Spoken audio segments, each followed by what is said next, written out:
Shit. Go ahead. All right, Shalom. We Hebrew Israelites, we come out week in and week out, prophesying the downfall of this sinful kingdom called America. And first and foremost, before we get started, I want to give all praise to the Heavenly Father and His only begotten Son, and their proper true names in the Hebrew tongue. Ka, Halayim, La, Yahweh, Ba'ashem, Yahweh, Ba'ashem, Ha, Rakah, Kodash, Ma'amah. All right, double honors to the apostles and elders of Great Millstone, also to our elders as well, down here in the Lions Den of Yashua camp. All right, and with that being said, we're going to get started with the Solemn Assembly. Right, we're good, man. Hey, as you know, we're keeping the Passover right now. It's called the Pesach in the Hebrew. You know, it's the day the Lord passed over Israel and judged the children of the Egyptians, the Cushites. But now, something else happened on this day as well. 2,000 years ago, around 37 A.D., they killed Yahushua. They crucified a so-called black man from the tribe of Judah. All right, so we want to go into it. We don't have too much time, so we're going to do a brief lesson in the spirit, in commemorating, remembering, honoring, and dedicating and rededicating ourselves on this night to Yahweh B'Shem Yahushua. All right, and reevaluating yourself in this truth. You're walking this truth. Why are you doing it? What's your agenda? What are you doing it for? That's what you're doing. You're supposed to do it every day, but you're supposed to be thankful to the Most High for these type of times that we're rehearsing the righteous acts. Because on the Passover, we're able to come together and sit down, and He put us in a spirit of remembering, a spirit of rehearsing, you know, for our deliverance.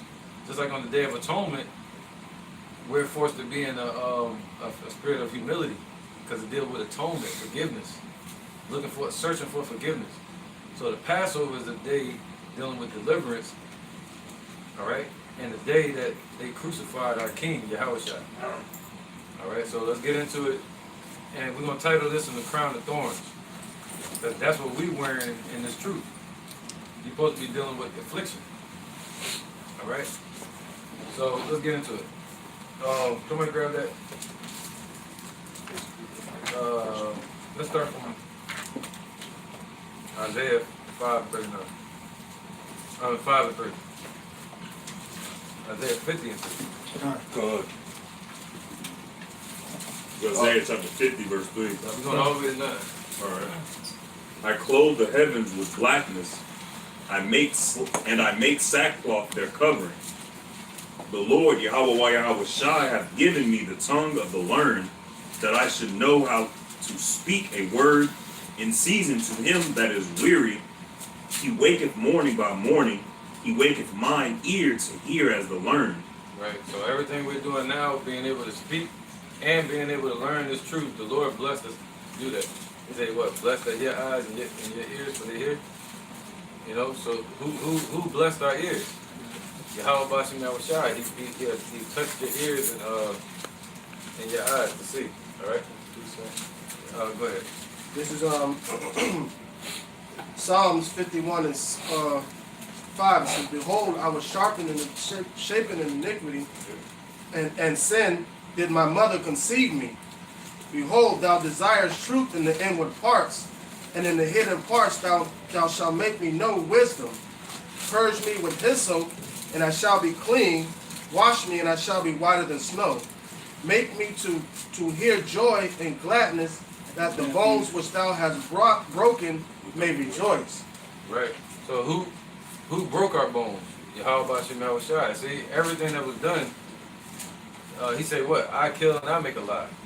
See, we were dead, as, not even just physically, we were dead as a nation. All right? So the one that put us to sleep is Yahweh B'Shem Yahushua. That's the same one that could wake us up. All right? Yeah, I'm going to get to the point too. But go ahead, brother. This is 1 Samuel 2 and 6. The Lord killeth and maketh alive. He bringeth down to the grave and bringeth up. He maketh the poor, and he maketh poor and maketh rich. He bringeth low and lifteth up. He raised up the poor out of the dust, and lift up the beggar from the dunghill, to set him among princes, and to make them inherit the throne of glory. For the pillar of the earth are the Lord's, and he has set the world upon them. Right. Yeah, so basically, we went through this furnace of affliction by Yahweh Shem Yahushua for us not listening. So, and at the end of the day, we were able to be brought back for the affliction that Yahushua went through, and that's the whole purpose of this day, mainly of this lesson, explaining the things that he went through for the sake of Israel, being able to bring us back to the Father. But the servant isn't greater than his master, so we're not gonna. Though it might not seem that our affliction that we go through is not as great as his, but to honor and commemorate the affliction that he went through for the sake of the children of Israel, the elect, the first fruits, and then everybody else being brought in. Isaiah. This is Isaiah chapter 50, starting at verse 5. Right, there's a scripture that say he placed a coal of fire upon his tongue. I can't remember what it is. Oh, that's Ezekiel. Yeah.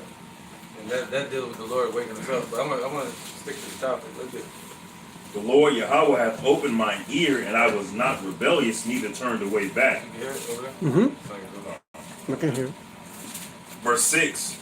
I gave my back to the smiters and my cheeks to them that plucked off the hair. Right, so the Lord saying he created the heavens and the earth. And he came down off of that throne, and humbled himself to come down here, and he gave it to him. He gave his back to the smiters and his cheek to them that pull off the beard. See that? That's meaning basically he what? Present that body. Yeah. That's right. Let's get that real quick. So that's what Yahushua did. Nah, you good. 12:1. I That's beseech you, therefore, brethren, by the mercies of Yahweh Shem Yahushua, that you present your bodies a living sacrifice. That's right. Holy, We got to read loud, though. You don't get what I'm saying to everybody. acceptable unto Yahweh Shem Yahushua, which is your reasonable service. Right, man. So we got to present our bodies as living sacrifices the same way Yahushua did. All right? When he came down here, he said, what? A body have they prepared for him. So he was out in the heavens chilling. But he actually had a body that they took on just so he could sacrifice it. All right? And go through that pain and suffering. And it's deep because he chose to go through the pain and suffering. He didn't want no numbing agents or nothing. He wanted to feel all the pain. All right? Let's keep going. So I want to make sure I made that point. Go ahead. Verse 6. I gave my back to the smiters and my cheeks to them that plucked off the hair. Right, this is Yahushua, king. The same one we fighting for today. The same one that loves us, man. They beat him twice, man. They beat him up twice. One time under Pilate, and another time under what's his name, Herod Antipas. That was over Galilee.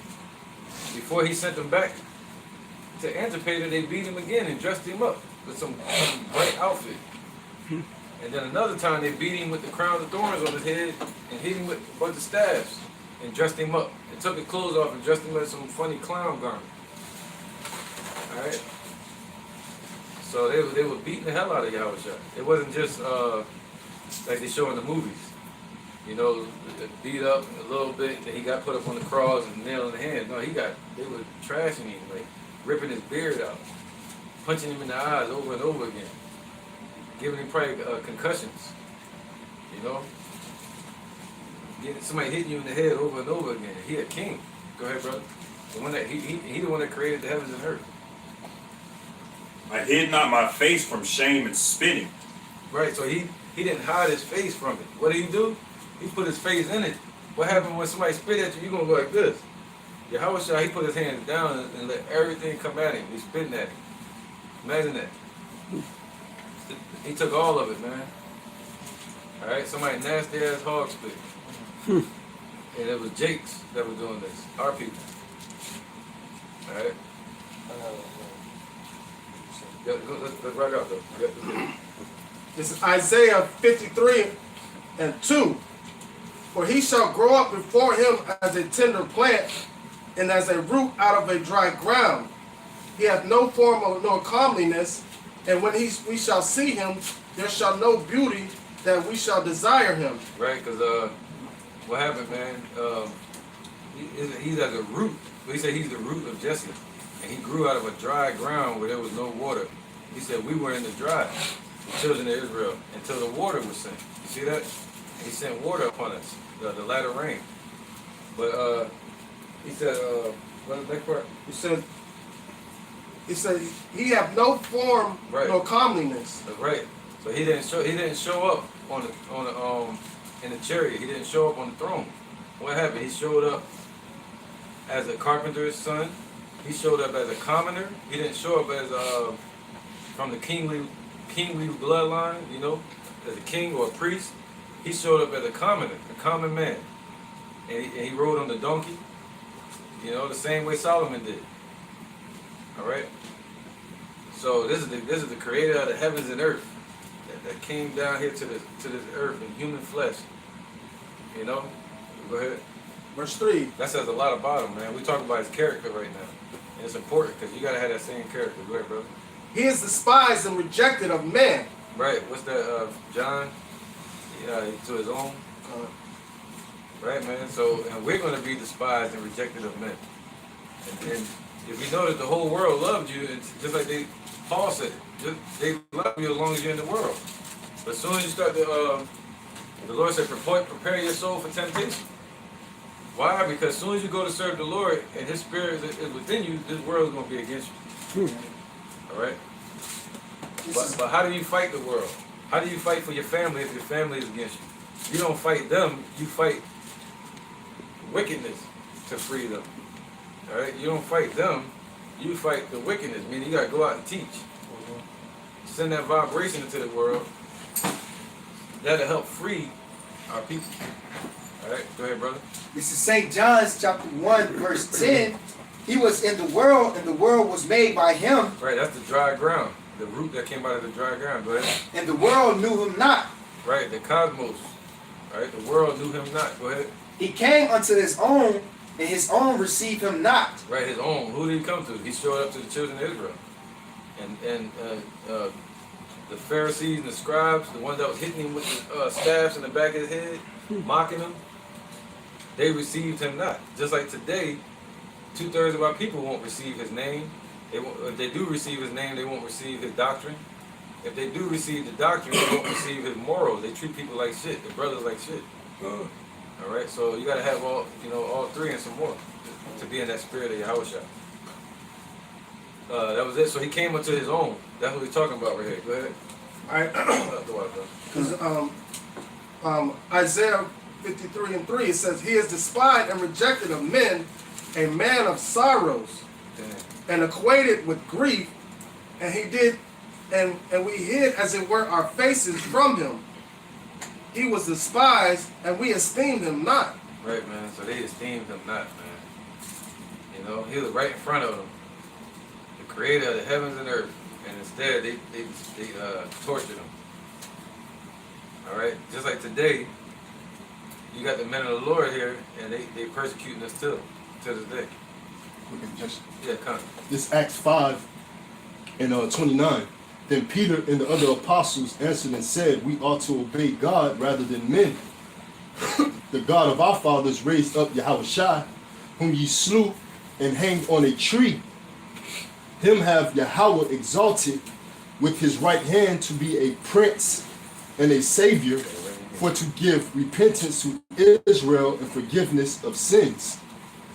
So I just brought that out, Acts 5 and 30, basically, they slew the Son of Man, all right? That's who God, the God of our fathers, all right?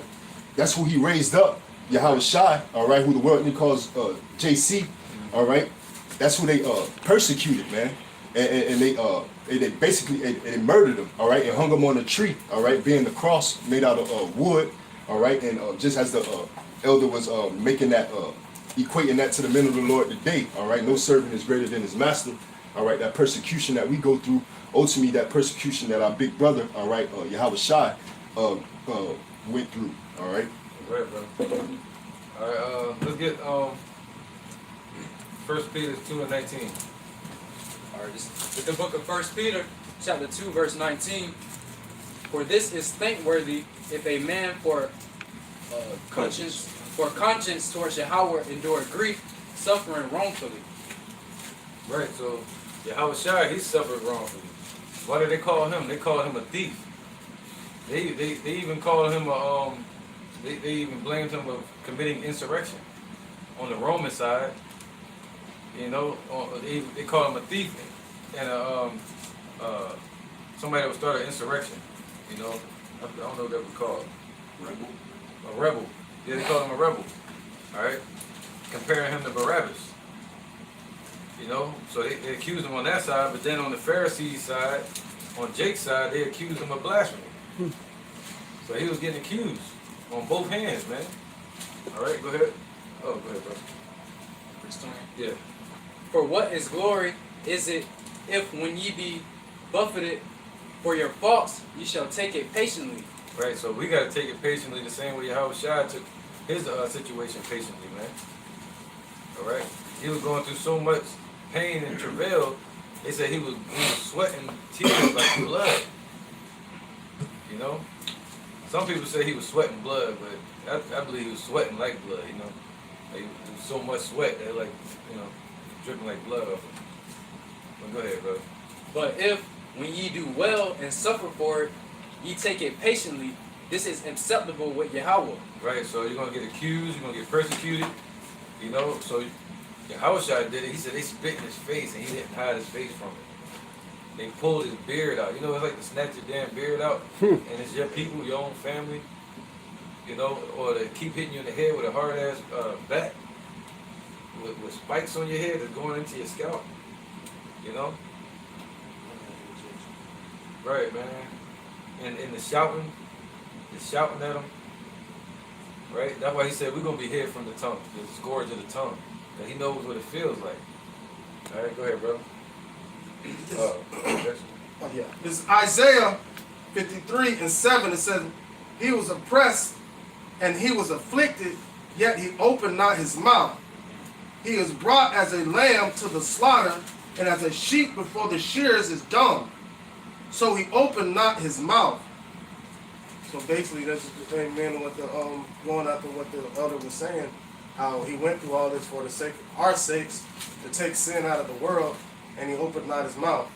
When sometimes, you know, even myself, sometimes we can get caught up in our own emotions and feelings and going through affliction and crying out, but we got to realize the Lord didn't open his mouth. That's why Paul said, whatever is brought upon me, I take cheerfully. And that's the state of mind we have to be in at all times. And what did Paul and Peter said? They felt joyful. They felt like privileged to be able to go through persecution. Paul said he wished he could have got crucified on the cross. Peter got crucified upside down. Right. He got hung upside down, and he was happy to go through that for the sake. You know what I'm saying?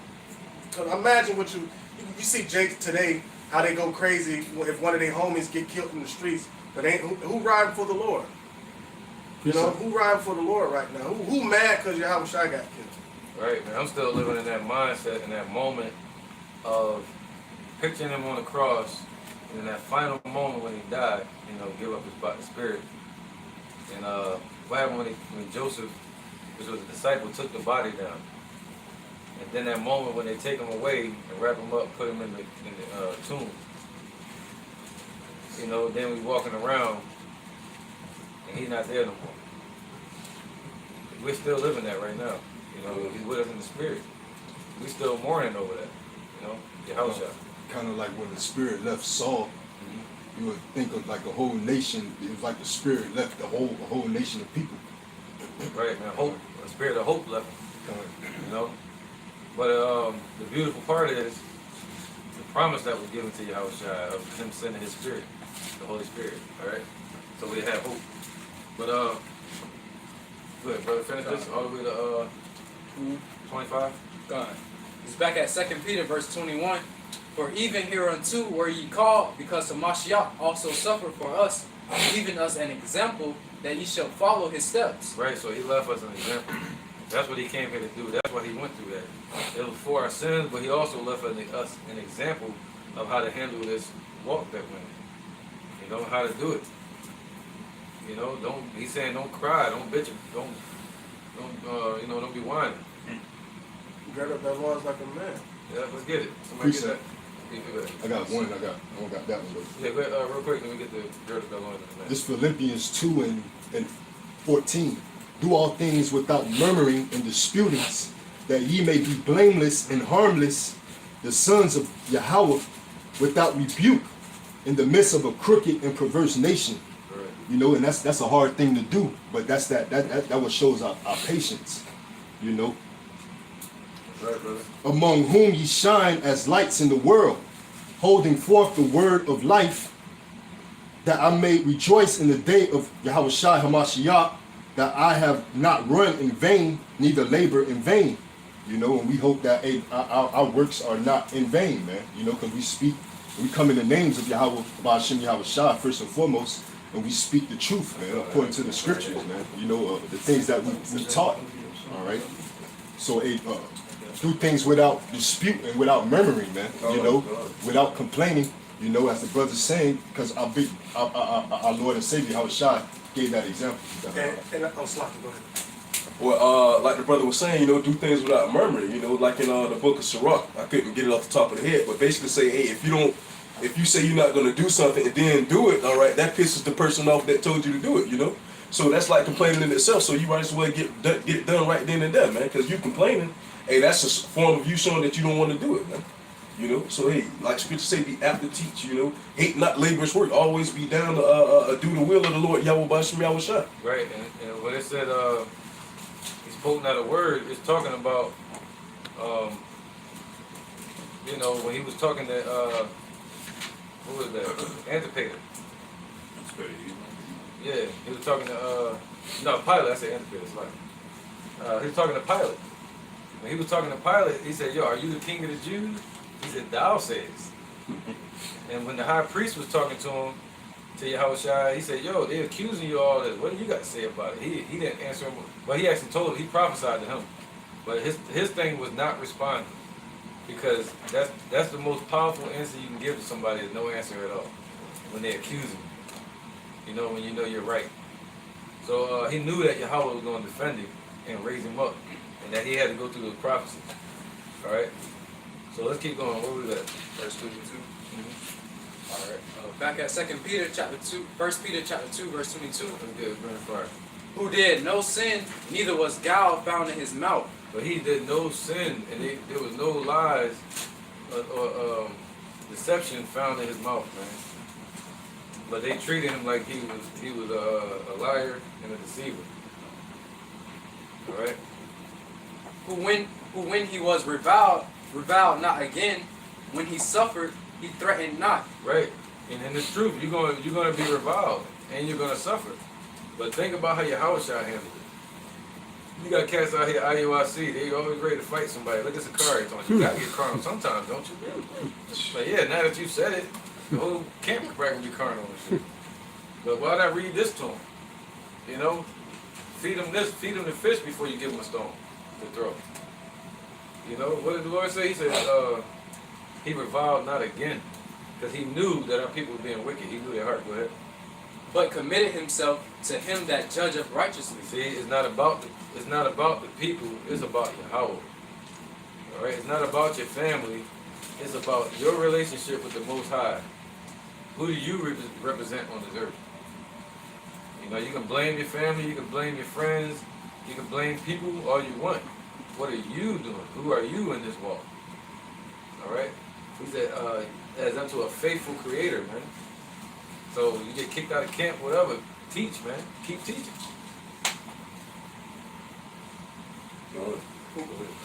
Who his own self bare our sins in his own body on the tree. Right, right. What did Paul say? Paul said, am I crucified for you? You know, so Yahweh shot the one that got up there on the tree for us. So it's about him. You know? You can read into that, but go ahead, brother. That we, being dead to sin, should live unto righteousness, by whose stripes ye were healed. For ye were as sheep going astray, but are now returned unto the shepherd and bishop of your souls. Right, because you might not live according to the law just because you're keeping the law, because the law is in place. You're living according to the law because of his stripes, man. All right, you want to try to keep the law to the best of your ability. You don't want him to suffer anymore. That's long suffering. When he got to be upset that you're down here being wicked. You know, casting his law, his father's ways to the side. All right. That was 25. So let's go to Mark 15, 17. Let's get to the meat. This is Mark chapter 15, verse 17. Yep. And they clothed him with purple and platted a crown of thorns, and put it about his head. So they put a garment on him, right, which was a trash garment, and it was belittling him. All right, and these were Roman soldiers and Jakes that was doing this, hitting him with the staff in his head. All right. So they clothed him, then they took a crown of thorns and they braided it together.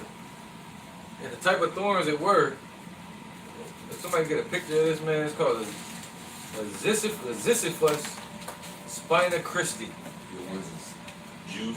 Yeah, it's a Ziziphus. That's what they call them, but the name of it, Oh, the Latin name. Yeah, 'cause you know all medicines and plants are written in Latin.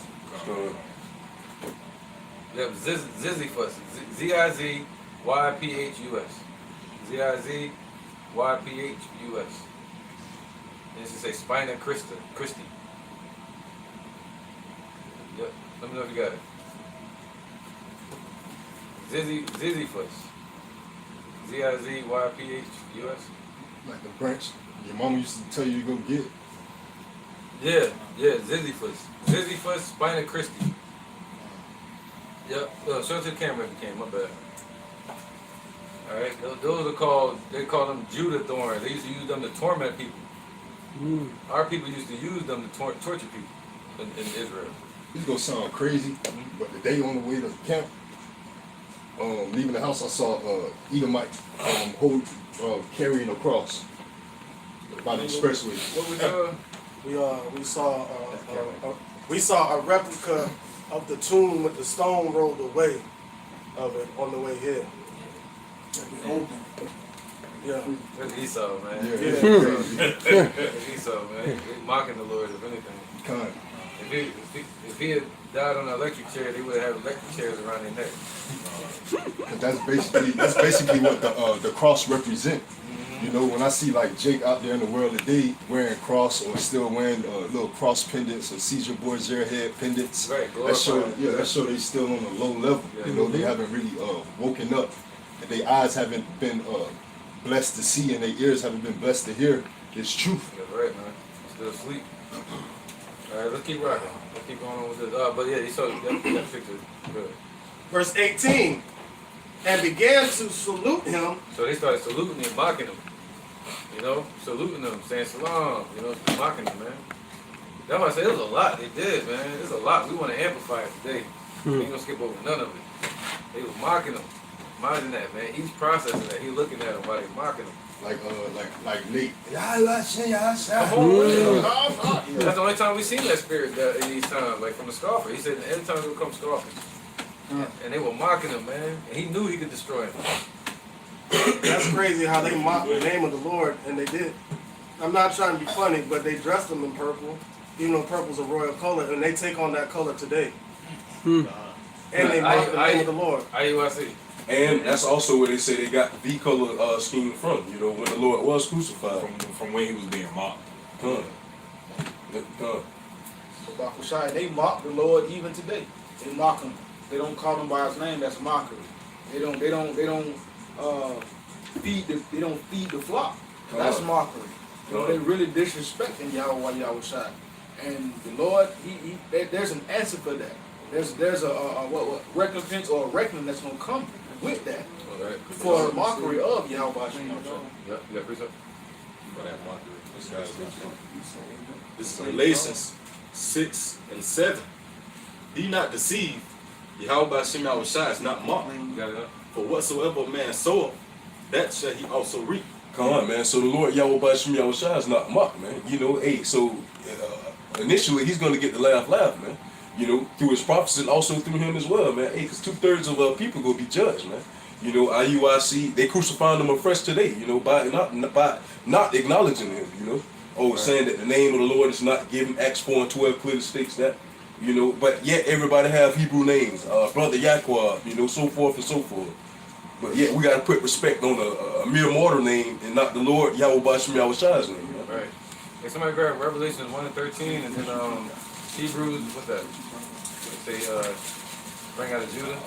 I got Revelations. Yep. Yeah, Hebrews, right? This is Hebrews Yep. chapter 7. So like here. So you can see a visual in your mind of who we're talking about, you know? This is Hebrews chapter 7, verse 14. For it is evident that our Lord sprung out of Judah, of which tribe Moses spake nothing concerning priesthood. Right, so the Lord changed the order of the priesthood, meaning you weren't going to have to go to the Levites anymore for the answers. You're going to be able to go to all the tribes, the men that the Lord wakes up for the answers. All right, not all the tribes, but the men the Lord wakes up from the tribes. So he changed the order of the priesthood, and Yahweh Shai is from what? The tribe of Judah. That's important, man. All right, so let's see how he looked, so we can have the right visual for the people that are listening out there in their mind. But he wasn't some red Edomite. This is Revelations chapter 1, verse 13. It says, and in the midst of the 7 candlesticks, one like unto the Son of Man, clothed with a garment down to the foot, and girt about the paps with a golden girdle. Right. His head and his hairs were white like wool, as white as snow, and his eyes were as a flame of fire. Right. Can somebody get the catacombs of Rome and type in Good Shepherd? The cooking can. I would do it. My phone is over there. The Good Shepherd catacomb. Just type that in. The Good Shepherd catacomb. Yep, and it should come up. Y'all probably already seen it before, but this is the catacombs, which means the natural hollows of where they found the graves of the Jews. That image. Right? They found the gravesite of the Jews, and one of the images it says the Good Shepherd, and this is his image. So in the heavens he had white woolly hair. On the earth, this is how he looked. Okay. It should be like down further. Yeah, right there. Boom. Yep. We can put that to the camera real quick. All right. That's the image of the person we're talking about. When they painted that image of him, it would be like the 2 generations later. Did you see that image yet? Show that, brother.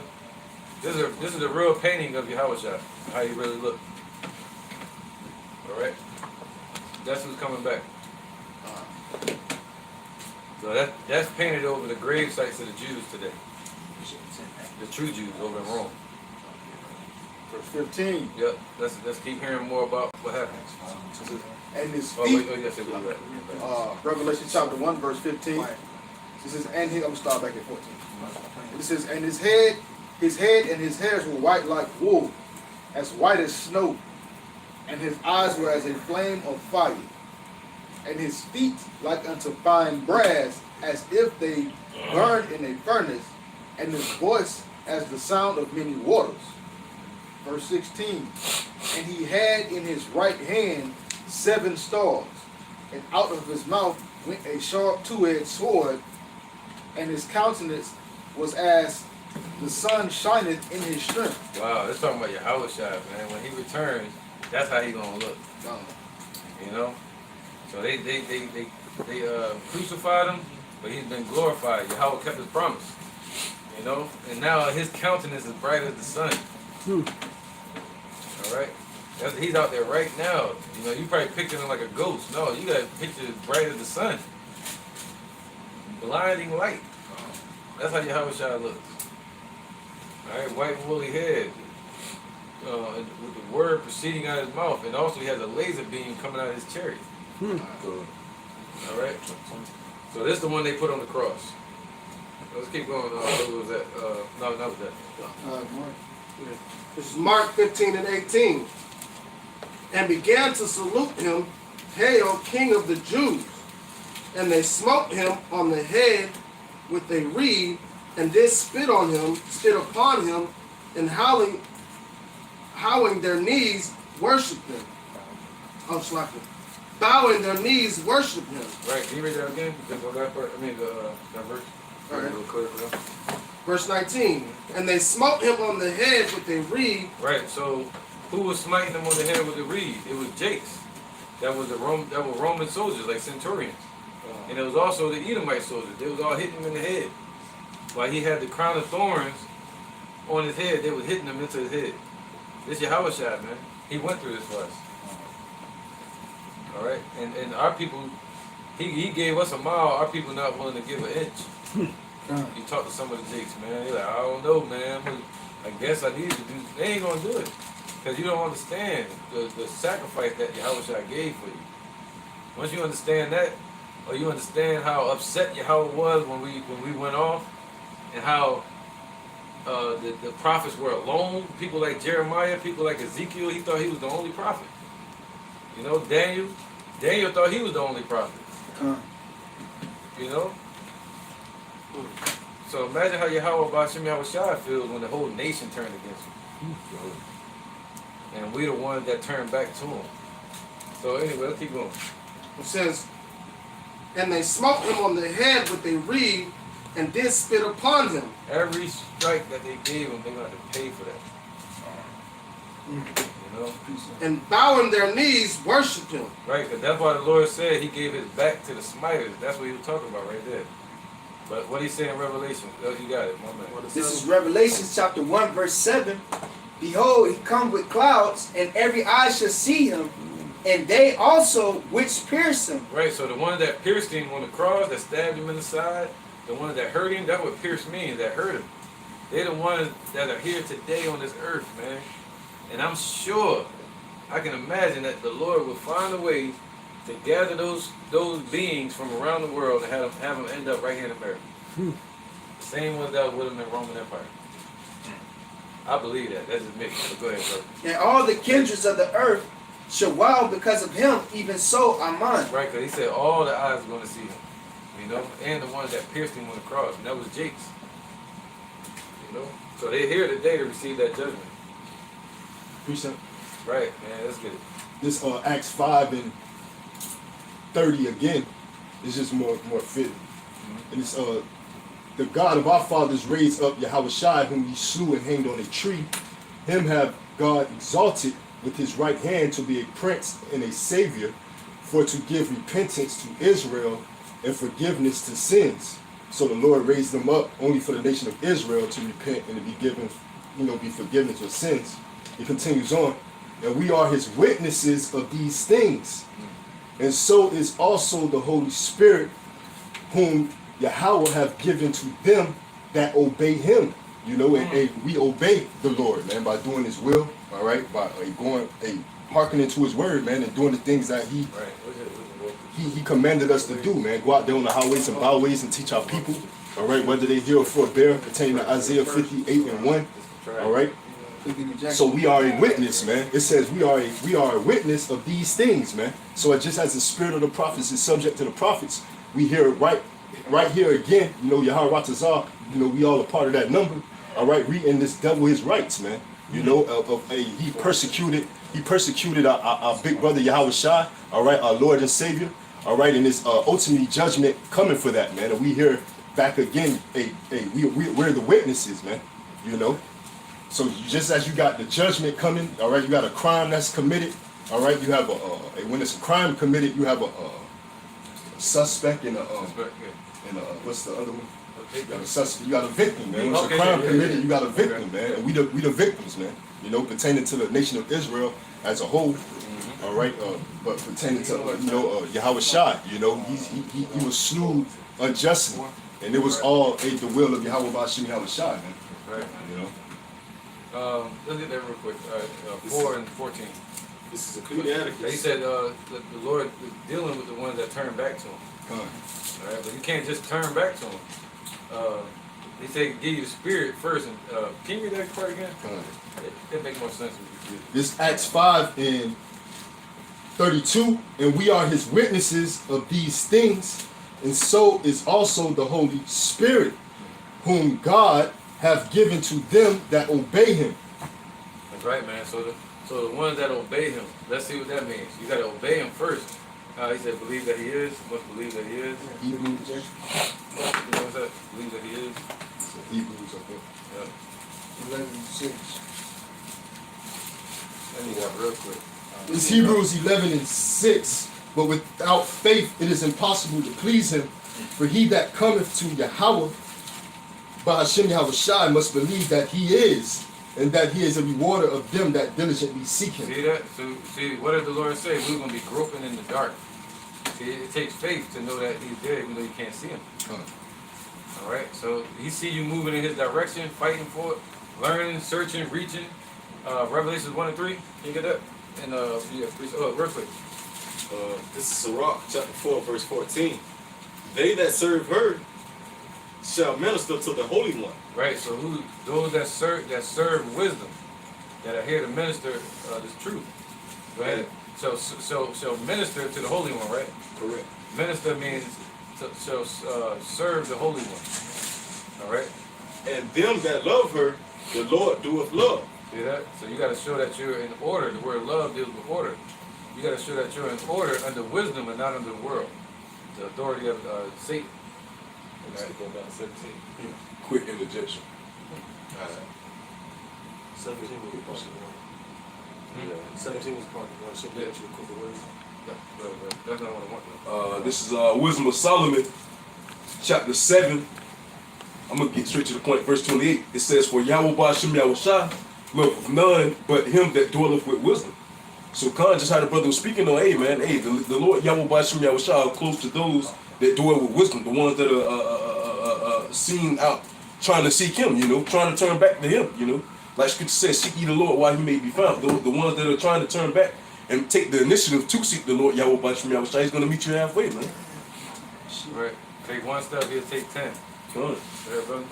Verse 15.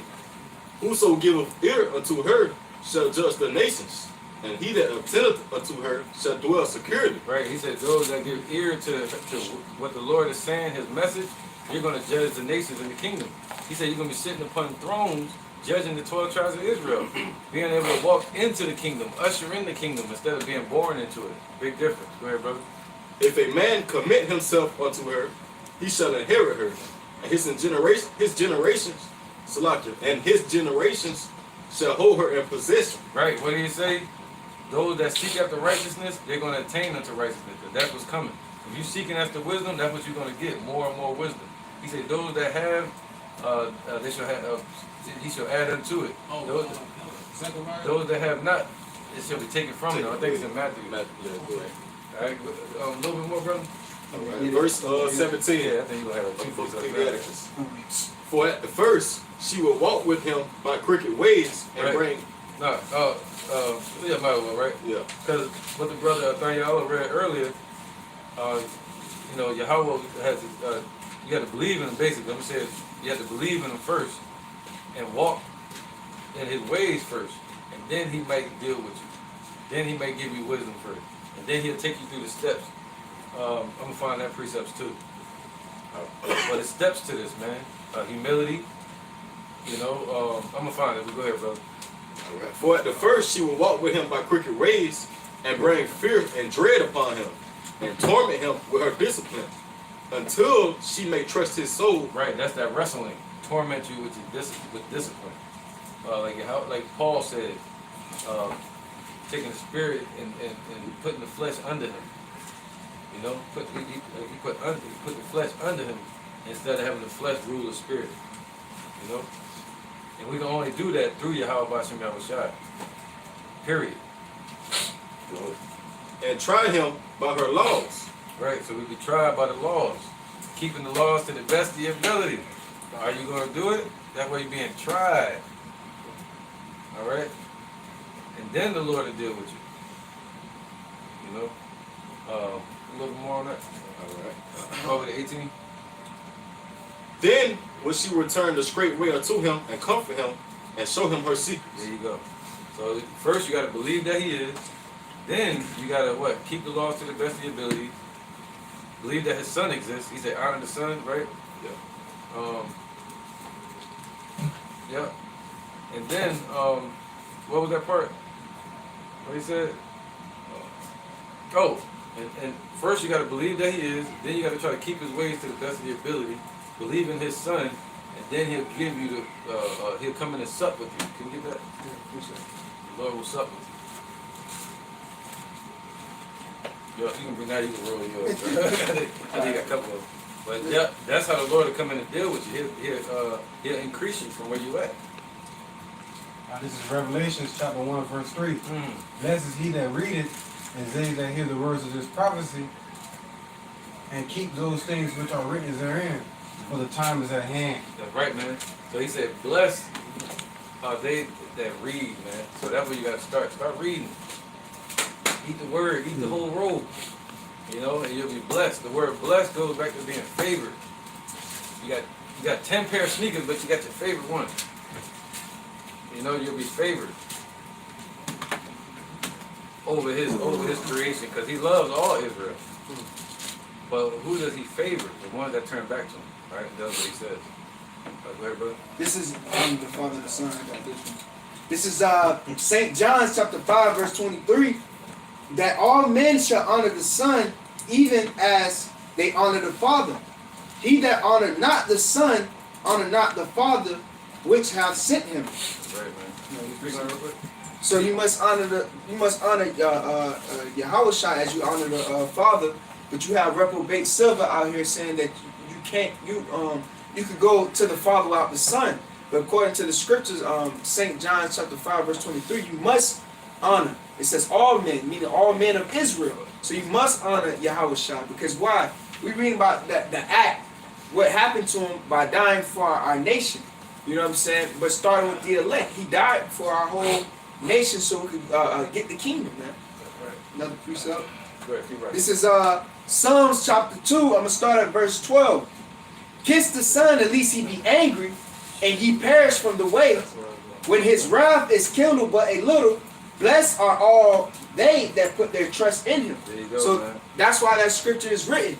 All right, kiss ye the Son, unless he be angry, because Yahushua is not bearing the sword in vain. He is the one that created the heavens and earth. All right, but Yahweh got the blueprint for it because he was the mastermind behind it. But he allowed his son, Yahushua, all right, which is our king, and the holy angels, all right, to create the heavens and the earth, man. So he's going to be the same one to judge men, all right, because Yahweh is not going to judge men. He's going to allow Yahushua to do it, man. Right. Let's go back to the first precept we brought out. He said, what? He created the heavens. God. You know? He's the one that did it. Yahushua did I it. got one more that you had got. Yeah, let's bring that up, and then we're going to bounce around too. Go ahead, This is Matthew chapter 13. I'm going to start at verse 11. He answered and said unto them, but the point is in verse 12, it is given unto you to know the mysteries of the kingdom of heaven, but unto them it is not given. For whosoever have, to him shall be given, and he shall have more abundance. But whosoever have not, from him shall be taken away, even that he have.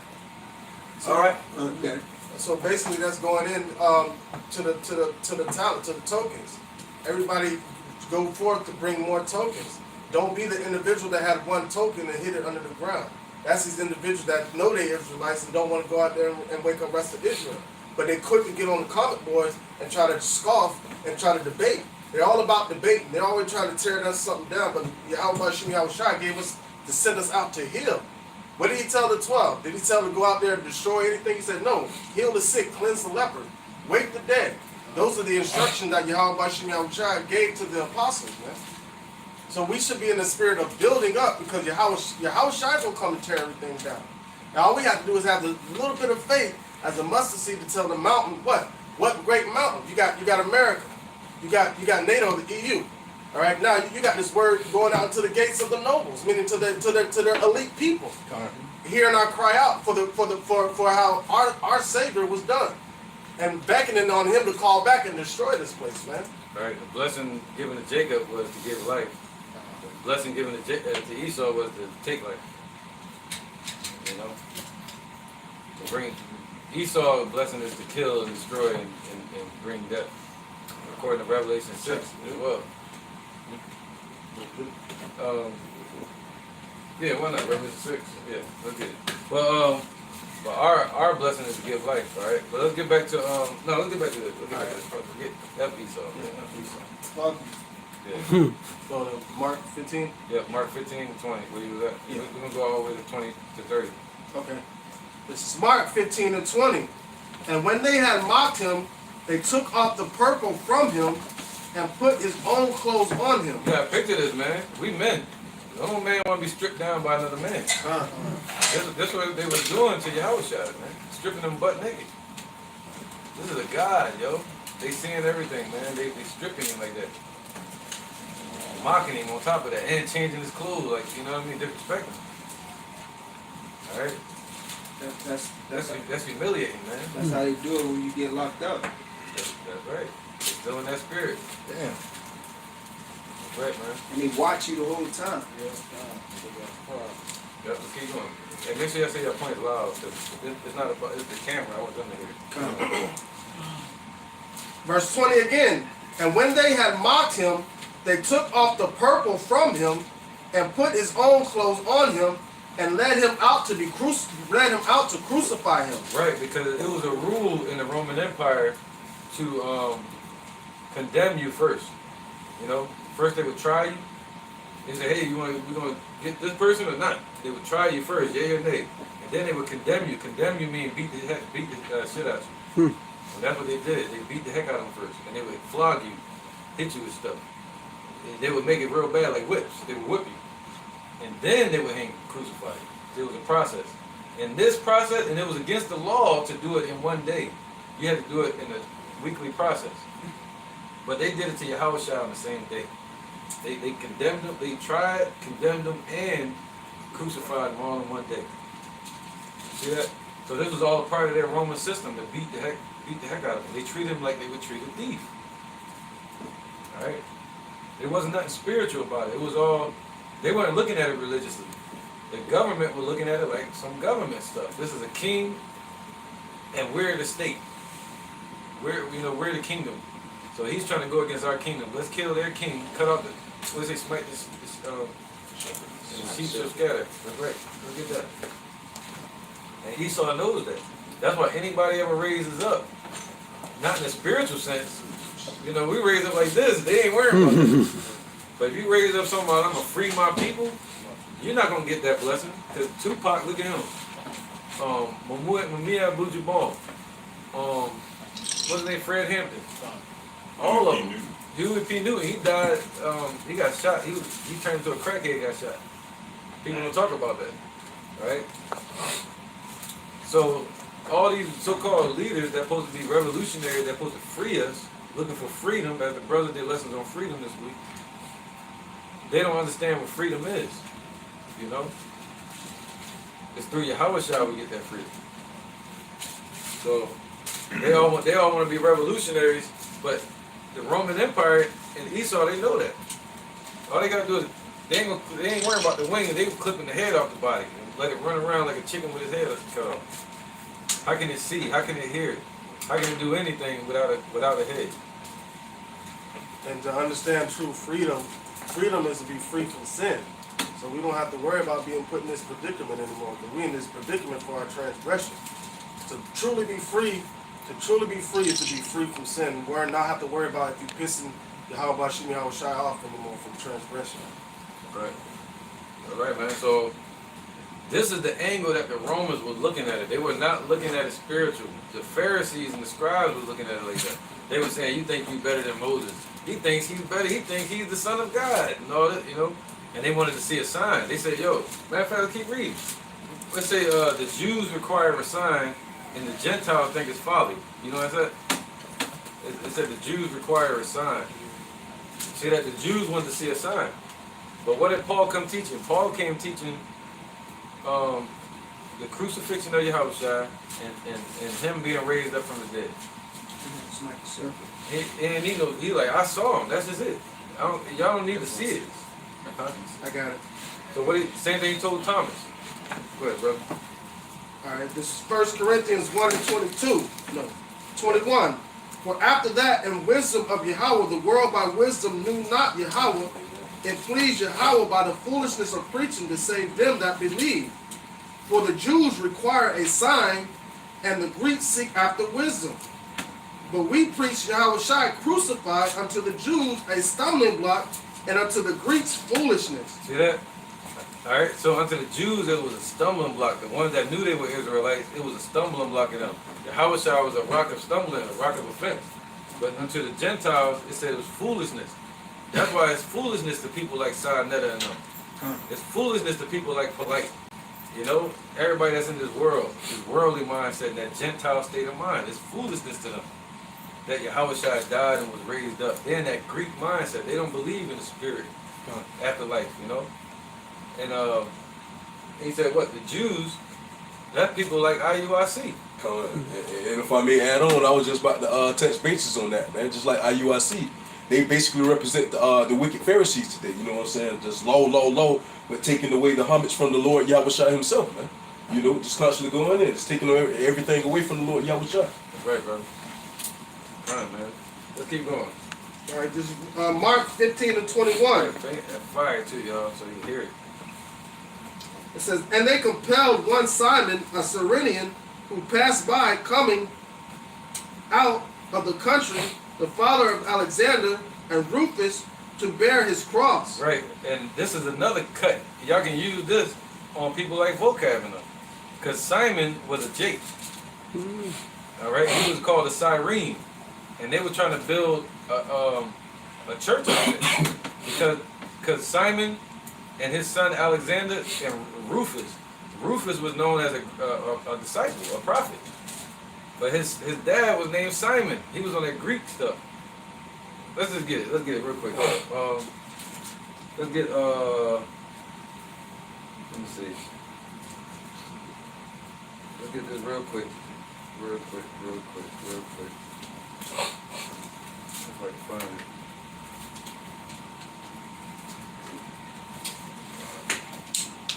There you go. Get Romans, Acts 6 to 9. All right, they're gonna show you the Cyrenes. They were in that Greek mindset, and they are. Yeah, this time is crazy. But they were in that Greek mindset, and they were against the Lord. They were against Paul. All right, this guy Simon and his family. Let's get it, please. Acts 6 and 9. Yeah. This is Acts, chapter 6, verse 9. Then there arose certain of the synagogue, which is called the synagogue of the Libertines, and Cyrenians and Alexandrians, and of them of Cilicia and Asia, disputing with Stephen. And right, they were disputing with Stephen. Yes, what? But they were disputing with Stephen, man. All right, and Stephen was who? He was the Israelite that they killed. They stoned him. All right, so that's what started the insurrection against the ones that believed in Yahushua. It started right there. The insurrection against the Jews, the Israelites that believed in Yahushua. And it didn't end until Constantine. All right, when he set in the order for them to stop going against so-called followers of Yahushua. I'll say that. You can get that shit out. Verse 10. And they were not able to resist the wisdom and the spirit by which he spake. Right, so they weren't able to resist it, but they were trying to. All right, they're talking about the Cyrenians. All right, but now let's any more you see on that? The next verse? Nah, The it's next kinda verse going to something else, right? That's in the words. Yeah. Let's get Romans 16 and 13. See that? Now it says Simon, the father of Rufus, right? He was the one that when the Romans, you got to picture this, the Roman soldiers. Now they were carrying Yahushua, setting him up with the cross. Now they already beat the heck out of him, you know, and blooded him up, and now they're putting the cross on him. The cross was about 15 feet long and 8 feet wide. All right, they laid the cross on his back, and now they traveling him. He dragging it, and along the way they see this Greek, this Israelite Greek that don't want nothing to do with it. And he said, "Yo, hey you, come here, help him carry this." Because they was trying to hurry up and get there and get him on that cross. So he said, "Yo, you come help him grab this cross." So what happened was, Yahushua carrying the front end of the cross, and Simon went to the back end and carried the back end. You know what I mean? So now let's read about his son. And it's going to show you how the Spirit, it was Simon, he had a son named Rufus and a son named Alexander and his mother. The mother was on the truth and Rufus was on the truth. But Alexander and Simon were Greeks. See that? Now we're gonna go back to that verse, but let's read this now and get some understanding on it. This is Romans chapter 16, verse 13. It says, salute Rufus chosen in the Lord, and his mother and mine. See that Rufus? All right, he was chosen in the Lord and his mother. Right? Keep going. It says, salute, what is it? Accentrus. Okay, now let's get to the point. Let's go back to that verse. What was that, y'all? Mark 15:21, I think it was. 21. Yeah, 21. Now, he said Rufus, right? He said, salute Rufus, chosen of the Lord and his mother. Right? And then in that verse that Kodash read, he said the Cyrenians were against the truth. So they were in that Greek mindset, Alexandria and all that. Now let's go back to Mark and see what it says. Now it's going to have more understanding when they say Rufus. You know who they are. They were Israelites. And that's a cut on anybody that says the Greeks were the Edomites. Right? You got two forms of Greeks, you know? Go ahead. This is Mark 15 and 21. And they compelled one Simon, a Cyrenian. Right, Simon. See that? Simon the Cyrenian. All right, go ahead. Who passed by coming out of the country, the father of Alexander and Rufus, to bear his cross. See that? The father of Alexander and Rufus. They didn't mention Rufus being one of the believers, though. You know? They didn't mention Alexander. They mentioned Rufus as being a believer, you know, and his mother, not the dad. They didn't mention Simon. All right, go ahead. Verse 22. So he was forced to do this. He was forced. All right, go ahead. And they bring him unto the place, what is that? Golgotha. Golgotha, which is being interpreted the place of skulls. Right. So when they were beckoning Pilate, and they were saying crucify him and all that, they were at Pilate's palace, and Pilate's palace was like 3 blocks away from Golgotha. So they were just like it was like going up the street, and they marching him about 3 or 4 blocks away with that big giant 15-foot long logs on his back and nailed to his hands now. You know, I don't even think they nailed him yet, but we're gonna get to it. But he had to carry that after they beat him up, after they weakened him. All right. And they gave him to drink wine mingled with myrrh. Right. See, people wonder what that is. Wine mingled with myrrh. That's basically painkiller. But let's see what he did. Go ahead. But he received it not. Whoa. He a G, man. You know what I'm saying? Yeah, that's a king right there. He said, yo, he received it not. They spit in his face. He didn't turn his face from it. He gave his back to them when they was hitting him. You know what I'm saying? Like somebody swinging at you, like, go ahead. Woo. And then on top of that, what just happened? You try to give him something to suppress the pain. They give him pain. They try to give it to him twice. The other time, we were taught that it was piss that they gave him, but it's not true. All right, when they say they gave him gall to drink, Gall, yeah. it's not piss. It's not throw up. What it is it's an herbal and vinegar mixed together with wine. And what it would do, it would take the pain away. So they tried to give him painkiller twice, and he kept rejecting it. And it was the Romans that would use this. They used it to stop their pain, dealing with the cold, dealing with war. They didn't have painkiller. This was their version of painkiller. If you want to pull out the Motrins, you know, you got wine mingled with myrrh. So they try to give our king, Yahushua, painkiller. He said no. He wanted to take all the pain on, man. You know, that we supposed to feel in this time. We're supposed to feel that now from the coming judgment. You know, but the Lord took it. That's real, you know what I mean? Right? Verse 24. And when they had crucified him, they parted his garments, casting lots upon them. Right. So they when they had crucified him, meaning they nailed him to the cross. Now they started nailing him to the cross. They took his clothes and parted them. He watching this though. Shit getting auctioned off.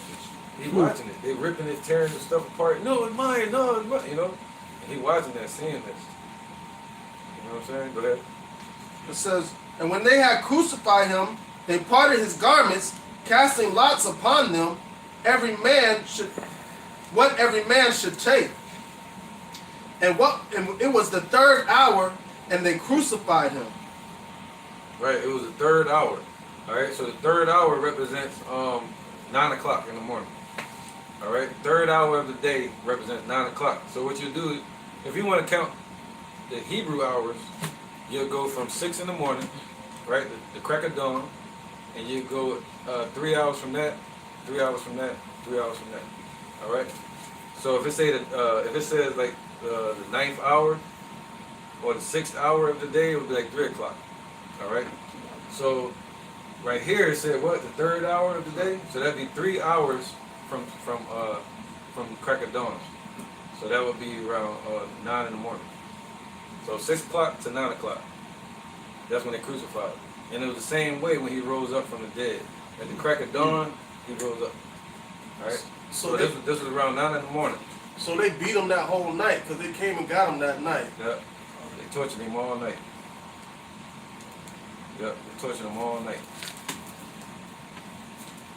And you know, he had to go through that. You know what I mean? If we had to go through that, we would want it to stop. Verse 26. And the superscription of his accusation was written over the king of the Jews. So they said this was his. It said the superscription of his accusation, the king of the Jews. All right.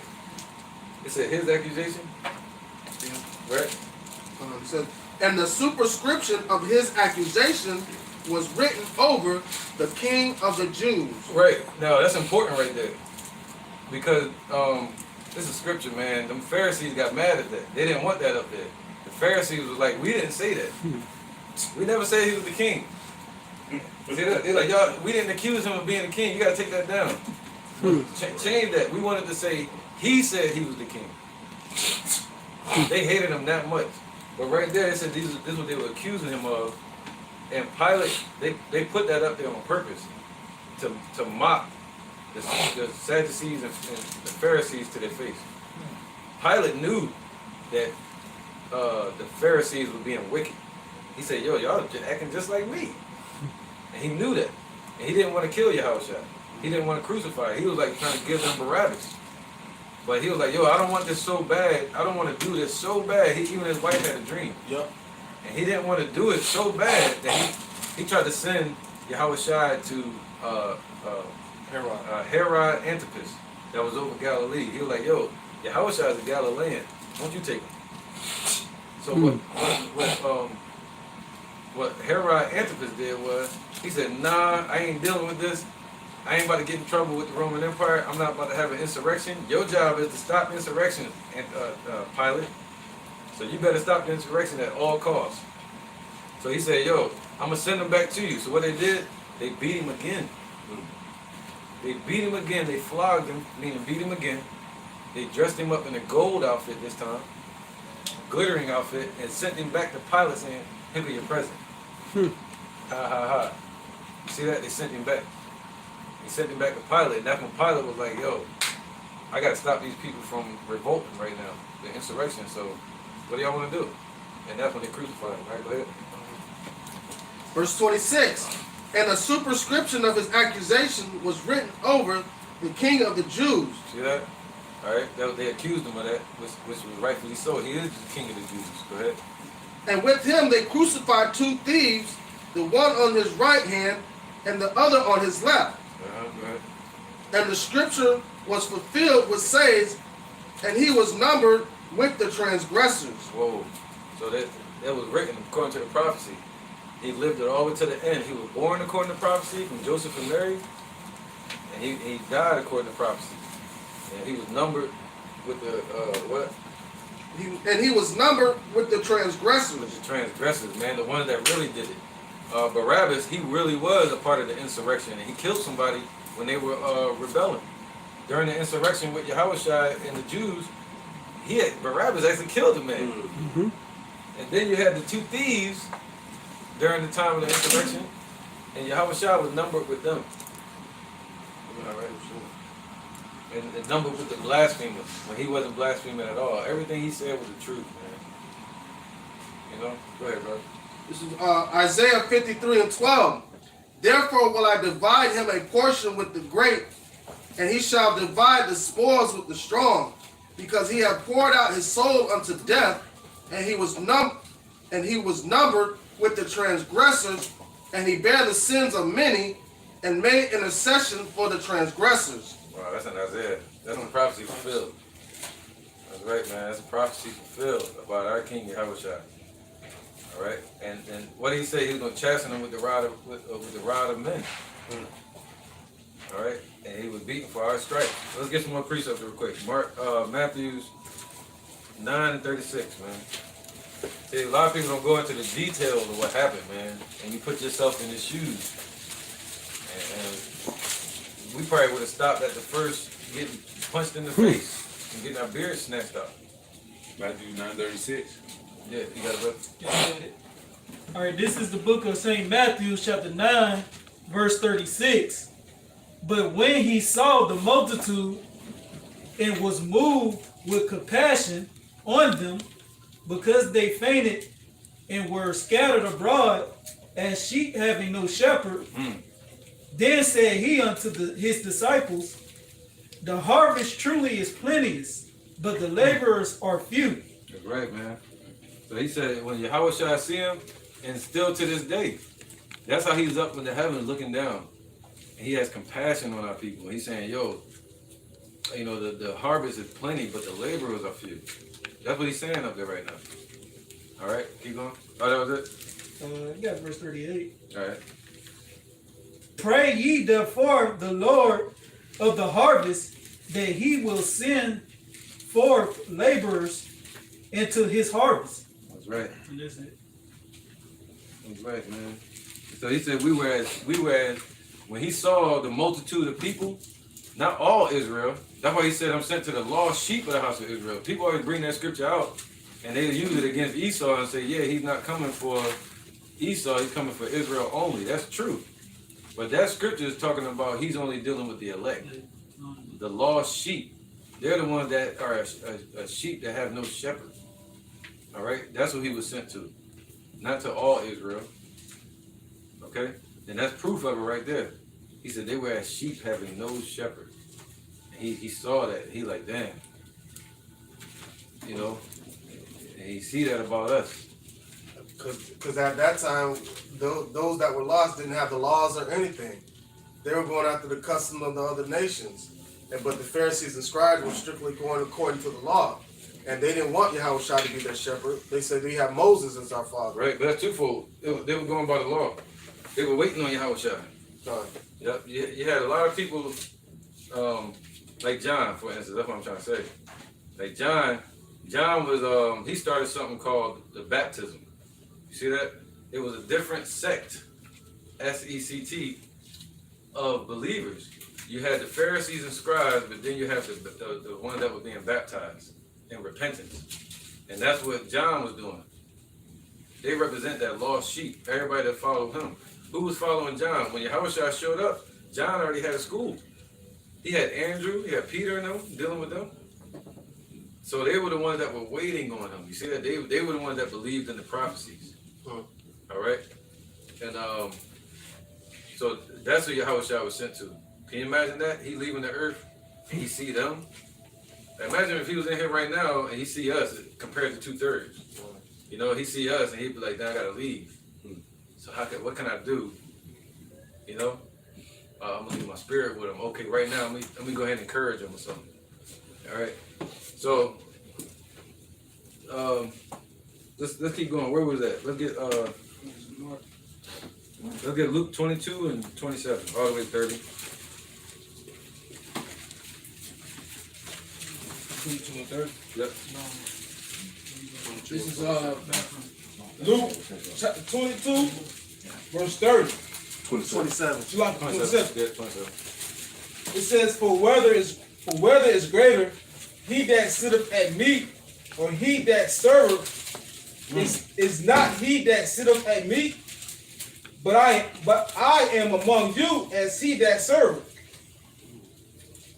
It says, Keep going. it says, ye are they which have continued with me in my temptations. Right, so if you're here today, that means and you're in that spirit of Yahushua and you're fighting for him, that means you were with him back then, 2,000 years ago. Even if you weren't with him, you were with one of his disciples. Come on. All right. So he said you were with him through his temptations. So he's gonna be with you in your temptation. Go ahead. Come. Verse 29, it says, and I appoint unto you a kingdom, as my Father hath appointed unto me. Right, man, because he appointed him the kingdom, right? But he says, what? That was his temptation. That was his hour of temptation. You know, and he got through it, and look how he took it. So we coming into our hour of temptation, you know, and so we got to have this mindset. And what you had read just now? Okay, somebody get Revelations 5, please. He said, and I appoint unto you a kingdom. So the Lord appointed us a kingdom, as my Father have appointed unto me. So when did they appoint him the kingdom? Let's start from 1. Why not? Revelations chapter 5, verse 1. Yep. And I saw on the right hand of him that sat at the throne a book written within. And I saw Revelations 5 and 1. And I saw on the right hand of him that sat on the throne a book written within, and on the backside sealed with 7 seals. And those seals represents the prophecies. Right. Verse 2, and I saw a strong angel proclaiming with a loud voice, who is worthy to open the book and to loose the seals thereof? And no man in heaven, nor in earth, nor under the earth was able to open the book, neither to look thereon. And I wept much because no man was found worthy to open and to read the book, neither to look thereon. And one of the elders said unto me, weep not. Behold, the Lion of the tribe of Judah and the root of David hath prevailed to open the book and to loose the 7 seals thereof. So Yahweh Shai was the one to be able to loose the seals. All right, because back then Daniel had sealed them up, the prophecies, and no one at that time could understand. But Yahweh Shai was the one that was appointed to unloose the seals. So now for us to be able to understand the end prophecies to this day. All right, and Yahweh Shai came from out of the bloodline of King David, because Joseph was the father of Yahweh Shai, man. So that's why he is known as the root of David, man. And he had prevailed to open the book. So him, Yahweh Shai being on the cross and I'm putting that superscription over his head, when he died and gave up the spirit, that was a prevailing. That wasn't a failing. That was him prevailing. Keep going. Bing. That's what he said. Everybody Yahweh Shai. You're right. Verse 6. And I beheld, and lo, in the midst of the throne and of the 4 beasts, in the midst of the elders stood a lamb, as it has been slain, having 7 horns and 7 eyes, which are the 7 spirits of Yahweh sent forth into all the earth. So when Yahweh Shai was crucified, that actual body went up into the heavens. Verse 7. Like we brought out earlier in Acts 5 and 29, he was exalted. After he was hung and slew on the tree, he was exalted at the Father's right hand. Ooh, that's right, man. Imagine that in the heavens seeing that, the angels seeing that, in the spirit. Spirit seeing that. They seeing a human body up there. Like, yo, what the heck? What is that? What y'all doing? You know? Right? They like, nobody was worthy. They see a human body up in the spirit realm, man. That's major. That's power right there. All right? Go ahead. Verse 7. Verse 7. And he came and took the book out of the right hand of him that sat upon the throne. And when he had taken the book, the 4 beasts and the 24 elders fell down before the Lamb, having every one of them harps, golden vials, full of odors, which are the prayers of saints. And the prayer of the saints represents the children of Israel. We're starting with the elect. So our prayers is like, good odors unto the Lord. Somebody grab Tobit. 12:15. We didn't get too many precepts. I want this stone to ride out. But yeah, going with this yeah, we got a little bit more. But Tobit 12:15 real quick. Come on. This is Tobit chapter 12, verse 15. it says, I am Raphael, one of the 7 holy angels, which present the prayers of the saints, and which go in and out before the glory of the Holy One. And when you go into the name of the Raphael is Raphael, which one of the 7 archangels that present our prayers unto the Lord, which is one of the 4 angels that's holding back the destruction, the 4 winds. Get back to it. Let's get back to it. You gonna break down the whole chapter?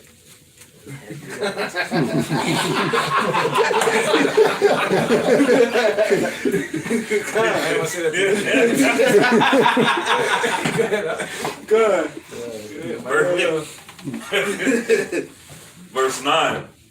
And they sung a new song, saying, Thou art worthy to take the book and to open the seals thereof, for thou wast slain, for thou wast slain, and hast redeemed us to Yahweh by thy blood out of every kindred and tongue and people and nation, and hast made us to honor our power, kings and priests, and we shall reign on earth. Well, he said, I appoint unto you a kingdom. God. Right? He said, I appointed unto you a kingdom, and that's what he's talking about. God. And the reason why it says kindreds, out of every kindred, tongue, and people and nation, because we were scattered all over around the globe, because Israel is like the center of the sea.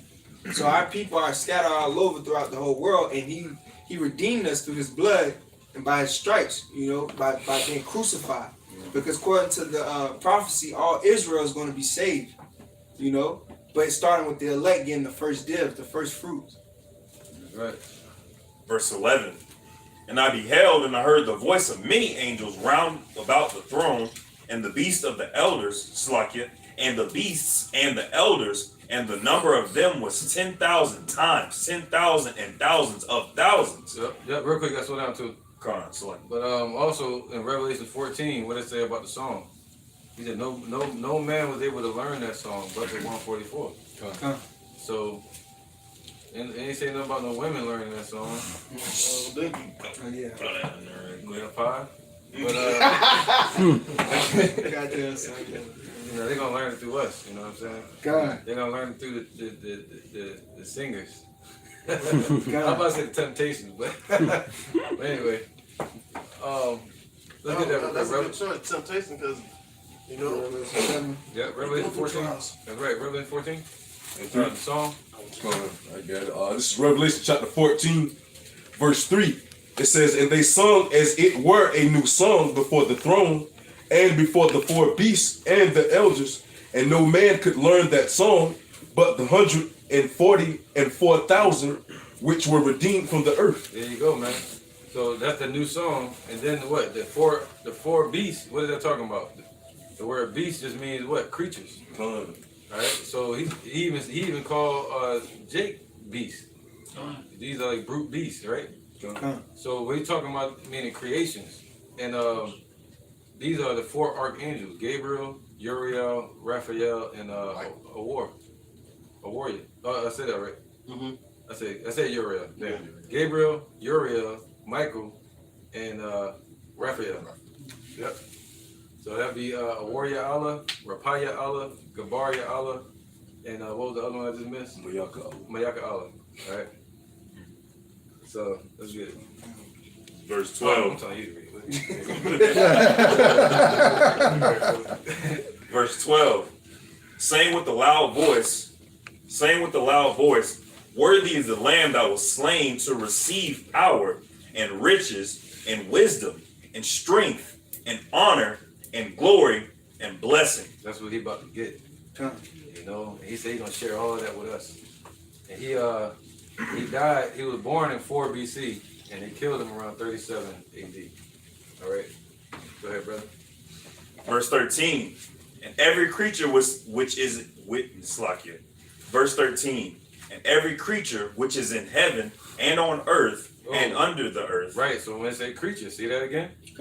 And every creature which is in heaven and on the earth and under the earth, and such as are in the sea, and all that are in them, heard I saying, blessing, honor, glory, and power be unto him that sitteth upon the throne, and unto the Lamb forever and ever.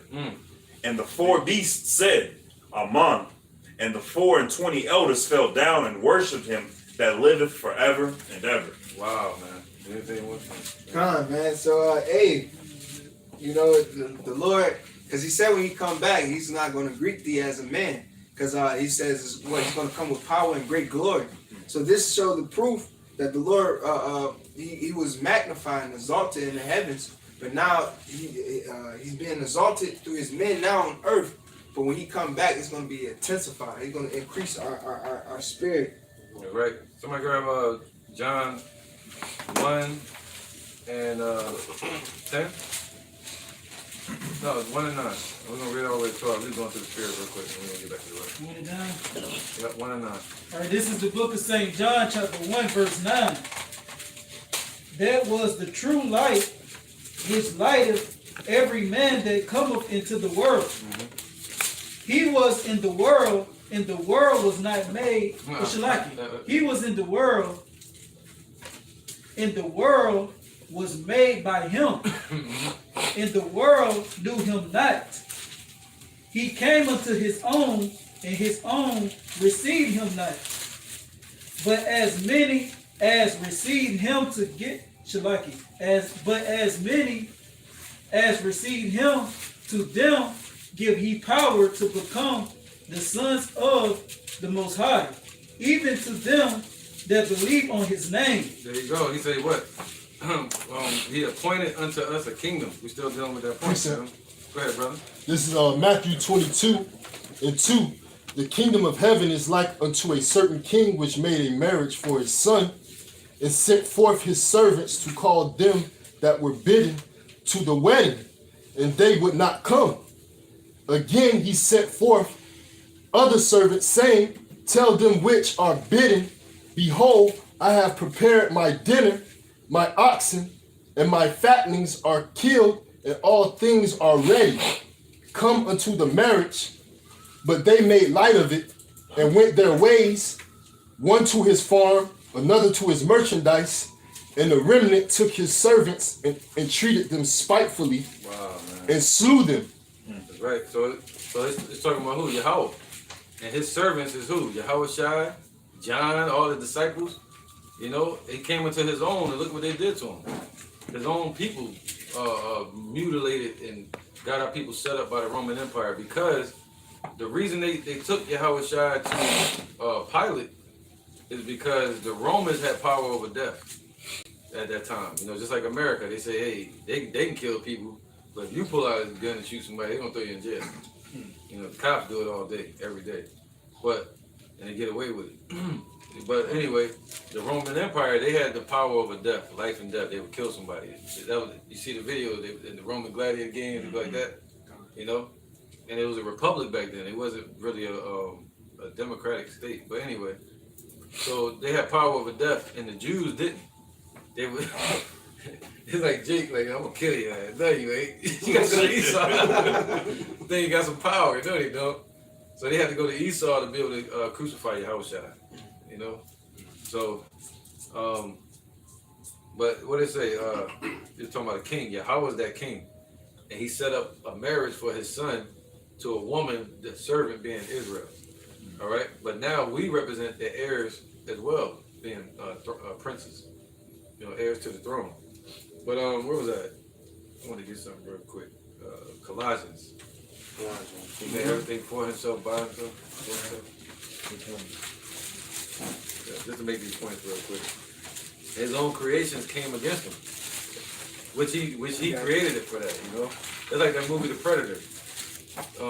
Remember they found out that the Predator has been creating people just so they can have a hunt in the future.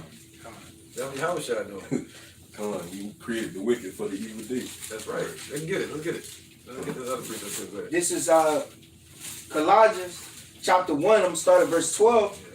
Giving thanks unto the Father, which have made us meet to be partakers of his inheritance of the saints in light, who have delivered us from the power of darkness and have translated us into the kingdom of his dear Son. Right. How do you do that? Somebody grab Galatians 4:1 real quick. I'll interject real fast. All right. So we're heirs to the throne of our Father. See, If our father is a king, that make us princes. This is Galatians 4:1. Now I say that the heir, as long as he is a child, differeth nothing from a servant, though be Lord of all. Read that again. Read it again. Yeah, somebody else get it if they can't get it. Though he be Lord of all. We start from the top. Okay. This is Galatians 4:1. Now I say that the heir, as long as he is a child, different nothing from a servant, though he be Lord of all. Keep on, brother. But is under tutors and governors until the time appointed of the Father. Whoa. Keep on. Even so we when were children were in bondage under the elements of the world. But when the fullness of the time was come, God, Yahweh, by Shem Yahushua sent forth his son, made of a woman, made under the law. Right, he was made under the law through who? Joseph and Mary. All right. According to the prophecies and according to the law, the customs of the law, Mary kept the days of separation and all of that. All right, go ahead. To redeem them that were under the law. Right, who was under the law? That goes to Romans chapter 9. It says, let's get it. Why not? Let's bounce around real fast. This is Romans chapter. Hold your spot too, bro.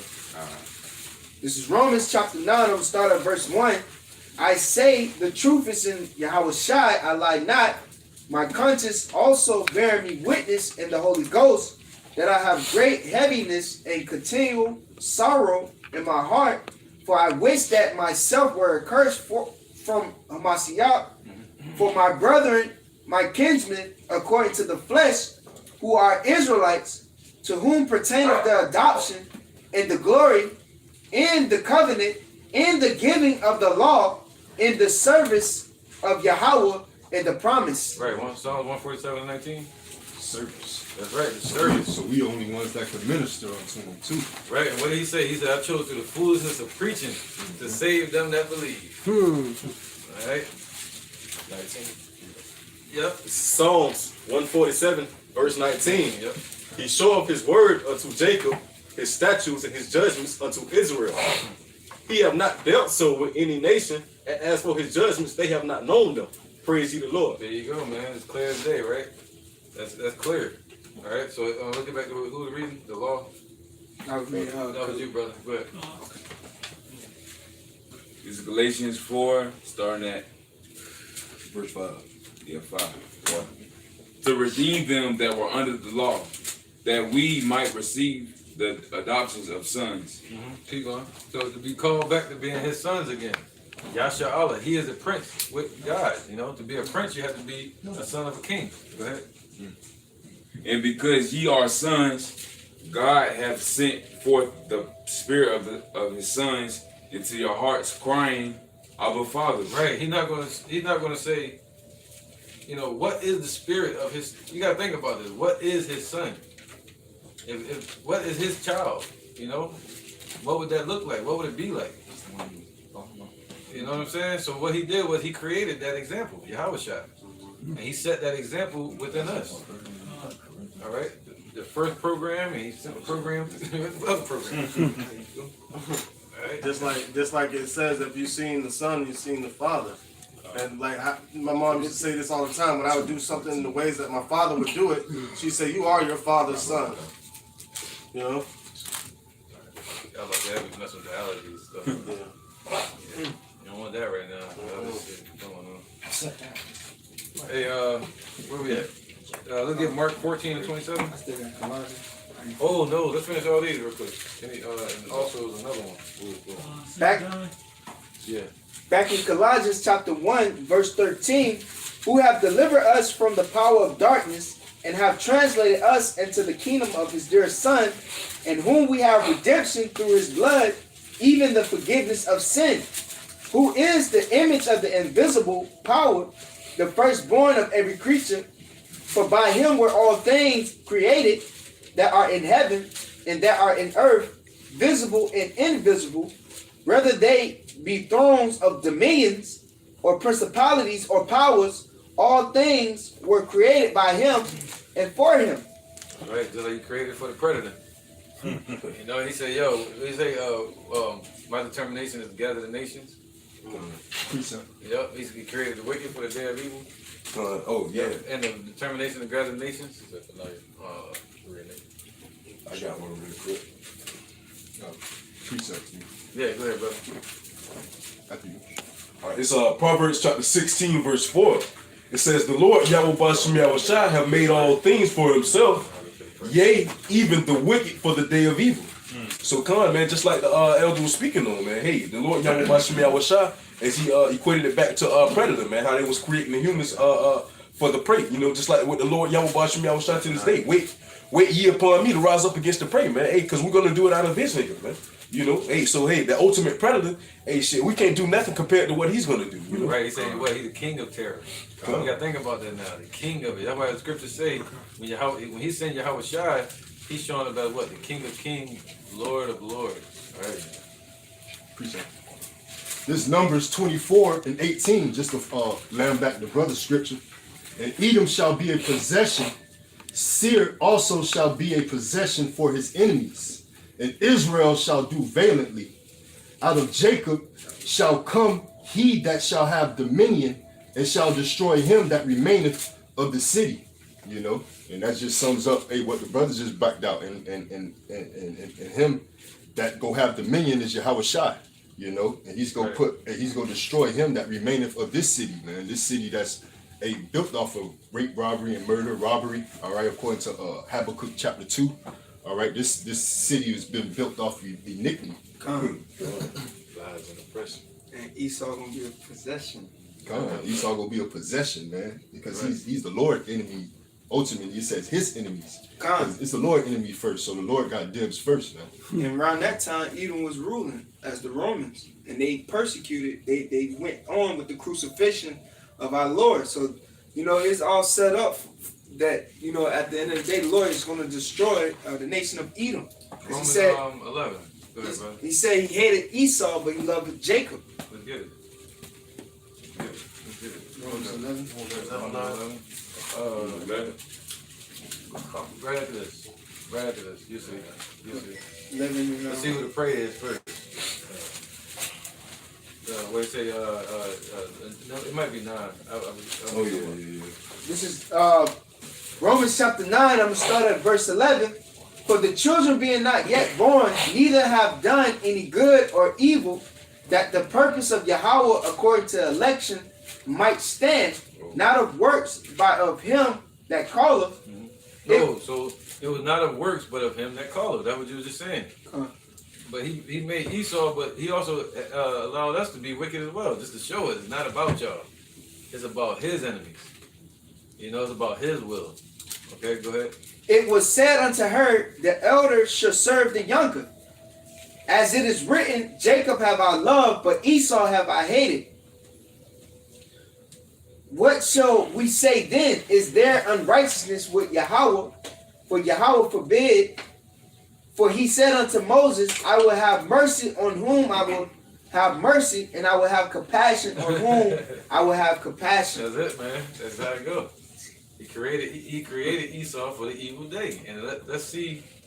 Let's get the next scripture, man. Zephaniah 3 and 8. This is Zephaniah chapter 3, verse 8. And it reads, Therefore, wait ye upon me, saith the Lord, until the day that I rise up to the prey. For my determination is to gather the nations, that I may assemble the kingdoms, to pour upon them my indignation. See that? So that's his determination, is to assemble all these nations, all these enemies, and he's going to pour upon them his indignation. That's why he said, wait for him till he rises up to the prey. We can't get first dibs. He got to have the first dibs. Look what they did to him. And you want to jump in front of that. Look what he told Peter. You live by the sword, you're going to die by the sword, man. You got to let the king get his first swing first. All right? And we can't execute the judgment without knowing what the judgment is. You know, you might go and cut up an Edomite, and that might not have been his judgment. It might have been too little or too much. Right? That's why we need a shepherd, even for that, even for casting out judgment. All right, so we need a shepherd. In the kingdom, he's going to give out the judgments, and we're going to administer those judgments, making it a lot easier. It's basically following instructions. Right now, we're instructed to go out there and teach. Right. And then he said, "You shall turn fishers into hunters." So therefore, wait upon me till I rise up against the prince. That's what the Lord is saying. Right? He's fighting spiritually right now, but when he's ready to fight physically and gather all the prey, he's going to pour upon him his indignation. We're part of that indignation. What do you say? Battle axe and weapon of war? Isaiah, right? Yeah. No, Jeremiah. Quick. So basically, like, they judgment will be like, from our behalf, how scripture say that the Lord won't give us nothing that we won't be able to bear, so he'll provide that support. But for like the heathens, it's gonna be like no, they ain't gonna have no way out. But like theirs gonna be like a judgment, so they can be able to stand it. Yeah, come on. So like the complete opposite.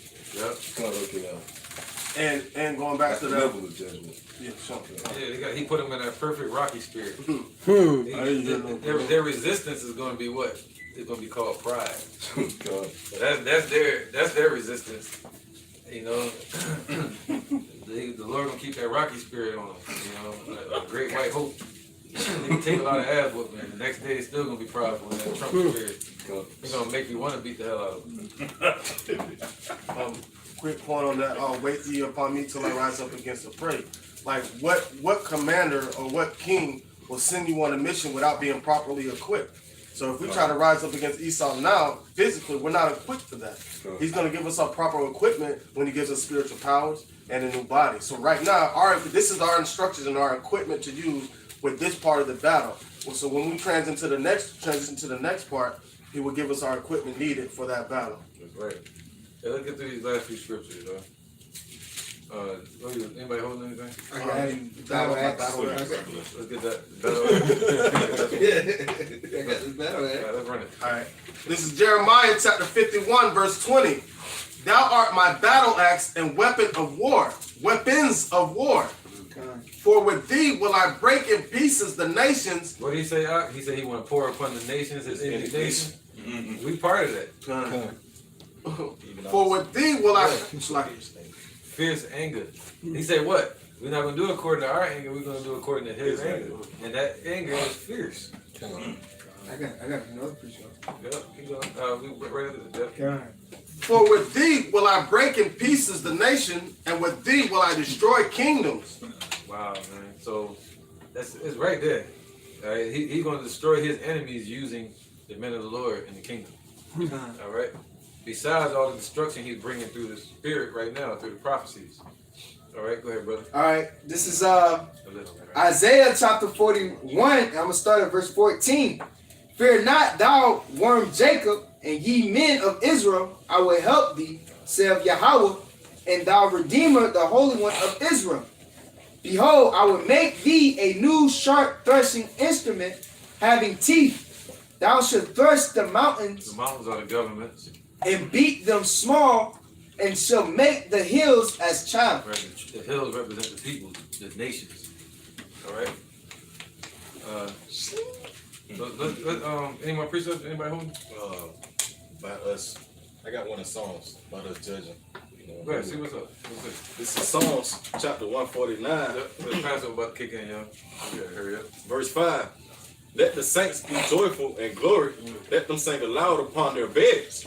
Let the high praises of Yahweh by Shem Yahushua be in their mouth, and a two-edged sword in their hand, to execute vengeance upon the heathen and punishments upon the people, to bind their kings with chains and their nobles with fetters of iron, to execute upon them the judgment written. This honor have all his saints. Praise ye the Lord. All right, so that goes to show it's written that we're going to be ruling in the kingdom, man, with a rod of iron on these heathens. Right, that's right. He said we're going to break them to pieces.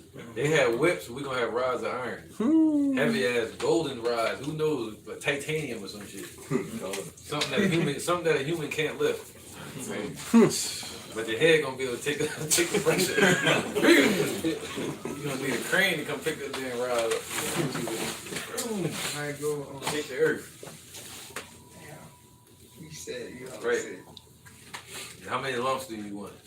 Some chop. Yeah, son, chop. Yeah. So let's get it. Revelation what? Oh, never mind. All right. Mark Let's get John 18 and 19. Huh? Yeah, when Mark 14, 27. Go ahead, bring that up. Sheep shall be scattered. Yeah, let's get it. 18. Oh, sorry. I think we read that already though, but right, shepherd. And the sheep shall scattered. No, we ain't read that. We ain't read that. Good, brother. Oh, It's the book of Matthew, chapter 14, verse 27. And Yahushua said, the book of Mark, chapter 14, verse 27.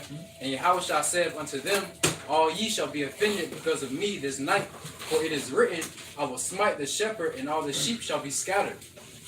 That's right, man. So it's written. Our shepherd was smitten, and the sheep were scattered, man. We were scattered spiritually, and then we were scattered physically in 70 AD, the falling away. All right, because we had no shepherd. It's like a body with no head. The head of the body is Yahushua. All right. So that had to happen so we'd be scattered, man. So the Lord can do a sift. He's setting it up for the most righteous and the most wicked. He's gonna separate them out of Israel, just like He did in Egypt. That's what all this is about, to establish the most righteous, according to Daniel chapter 9 and 24. Or chapter 9, where it says to anoint the most holy, and setting everything in order. All right, restacking the cards. That's what He's doing, putting Jacob on top and Esau on the bottom, where it's supposed to be at. But within Israel, you're still going to have a top and a bottom. All right? John 18 and 19. Yeah, I think so. Let's get it. This is John chapter 18, verse 19.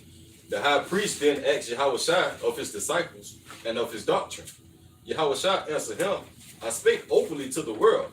I ever taught in the synagogue and in the temple, whither the Jews always resort, and in secret have I said nothing. Why askest thou me? Ask them which heard me, what I have said unto them. Right. Behold, they know what I said. Yep. That sound like a jingle.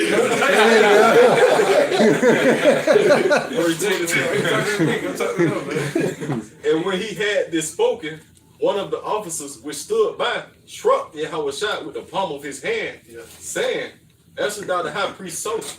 Yahushua answered him, if I have spoken evil, bear witness of the evil. But if well, why smitest thou me? Right, so he was saying, y'all claim to be of the law, but according to the law, you're not supposed to be smiting me, man. If you don't have no proof, what happened to that? Oh, they forgot. They got so caught up in that moment, they forgot about the law. Come on.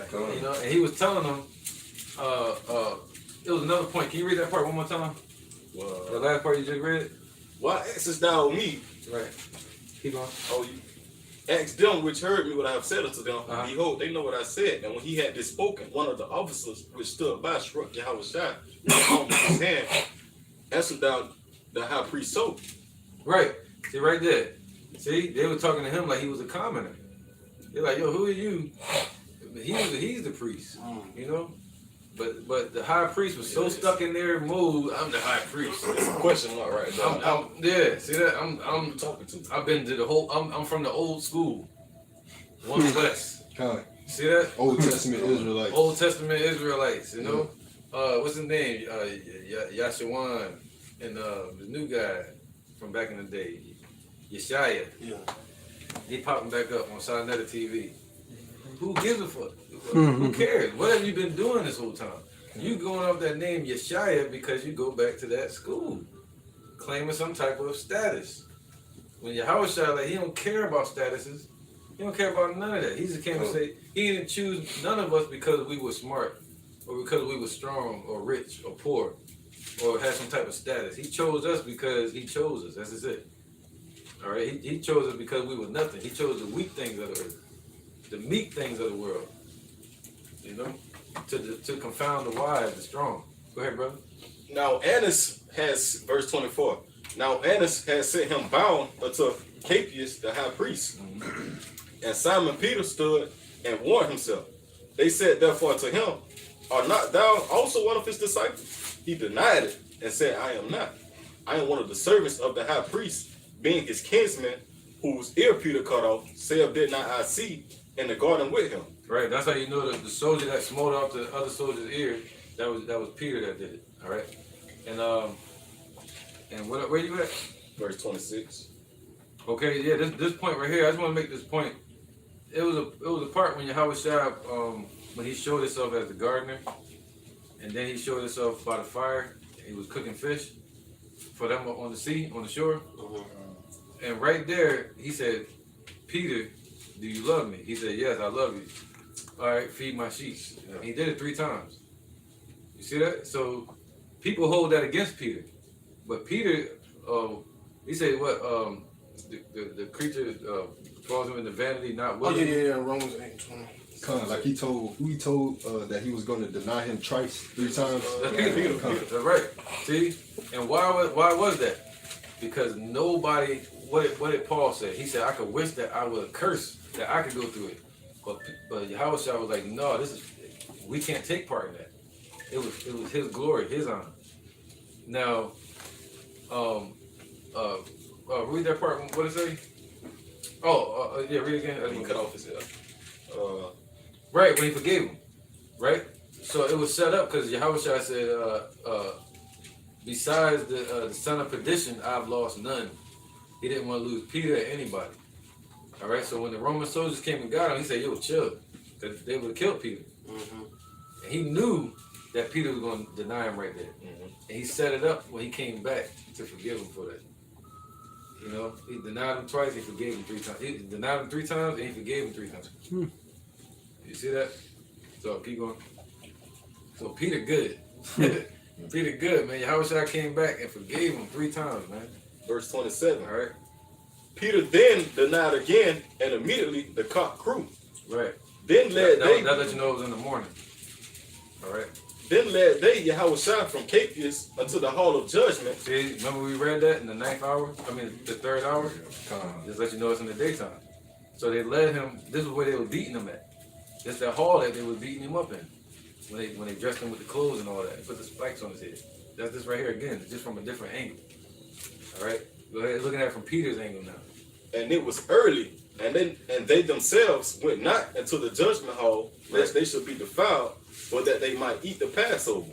Right, go ahead. That let you know it was on the Passover. See that? That let you know when we celebrate this Passover what it's about. Go ahead, brother. It's not just about deliverance out of Egypt. You know, who's showing concern for our king, what they did to him. Go ahead, brother. Pilate then went out unto them. Pilate then went out unto them and said, what accusation bring ye against this man? Right, there go accusations again. See that? Pilate was like, yo, what y'all accusing him of, man? And this was at Pilate's palace. They answered and said unto him, if he were not a malefactor, we would not have delivered him up unto thee. Right, a malefactor means like a criminal, or somebody look up malefactor, I think a criminal. You know, they're like, yo, trust me, Pilate. If he ain't do nothing wrong, we wouldn't bring him up here. You know us. See that? It was grimy jakes, man. We wouldn't have brought him up here if he wasn't a criminal. Battery dying? Okay. A person who commits crime or some other wrong. We gotta read the word. Slakia. Malefactor, noun, former. The camera good on him? A person who commits a crime or some other wrong. That's right. Similar, a criminal, culprit, wrongdoer, offender, villain, lawbreaker. So what crime, what offense, what law did Yahweh Shai break? Now this was the Pharisees saying this. They were saying, if he were not a criminal, we would not have delivered him up unto you, Pilate. And Pilate looking at him like, y'all wicked, y'all just like me. You know what I'm saying? He like, yo, so what you want me to do with him then? He started jesting with him. Keep going, brother. All right. Verse 31. Then Pilate said unto them, take ye him and judge him according to your law. See that? See, Pilate ain't want to do it. That's why I said earlier, Esau wasn't on the whole spiritual accusations. They was just saying, yo, all right, y'all coming to us and telling us this is y'all king. You know what we're going to do if y'all say y'all got a king, right? We're going to kill him. So you sure that's your king? All right, that's your king. We're going to kill him then. You see that? Then he said, what was that part? They asked him to tell them, verse 31. 31. Judge them. Right, he said, judge them according to your law. See that? He like, judge them according to your law. You know, what does your law tell them to do? And they couldn't. They couldn't take it to our law. Because according to our laws, Yahushua was cutting them. He like, why are you smiting me on the face? You know what I'm saying? He was cutting them. They couldn't get him, so they tried to get him according to the Roman laws. Like, hey, you know, he a terrorist. See that? Like, call you a terrorist or something. Hey, Shalaki, matter of fact, that's what the Pharisees do to this day, still crucifying Yahushua today, man, afresh, you know, with his men, you know, slandering our name, slandering the Lord Yahweh Bashem Yahushua name. That's right, man. Calling us a bum prophets and all that. Where you from? 501c3 charges. Right, say them dudes that be out there in the corner yelling at people. Pedophiles and so forth and so forth. Right. False accusations. False accusations. Yeah. Somebody said precept. That was it. They in the spirit of they in the same spirit of times are old. Same spirit, bro. And you can see it more clearly now. It's like right there. And I just wanted to make a mention of the IUIC and how they got like masons in their congregation. You saw the lesson you had there. They were throwing up signs and stuff. The lesson like a year ago back when they was marching in Memphis with behind the Masonic Lodge. So it's like you can see that they're set up. They set up, you know. Yeah.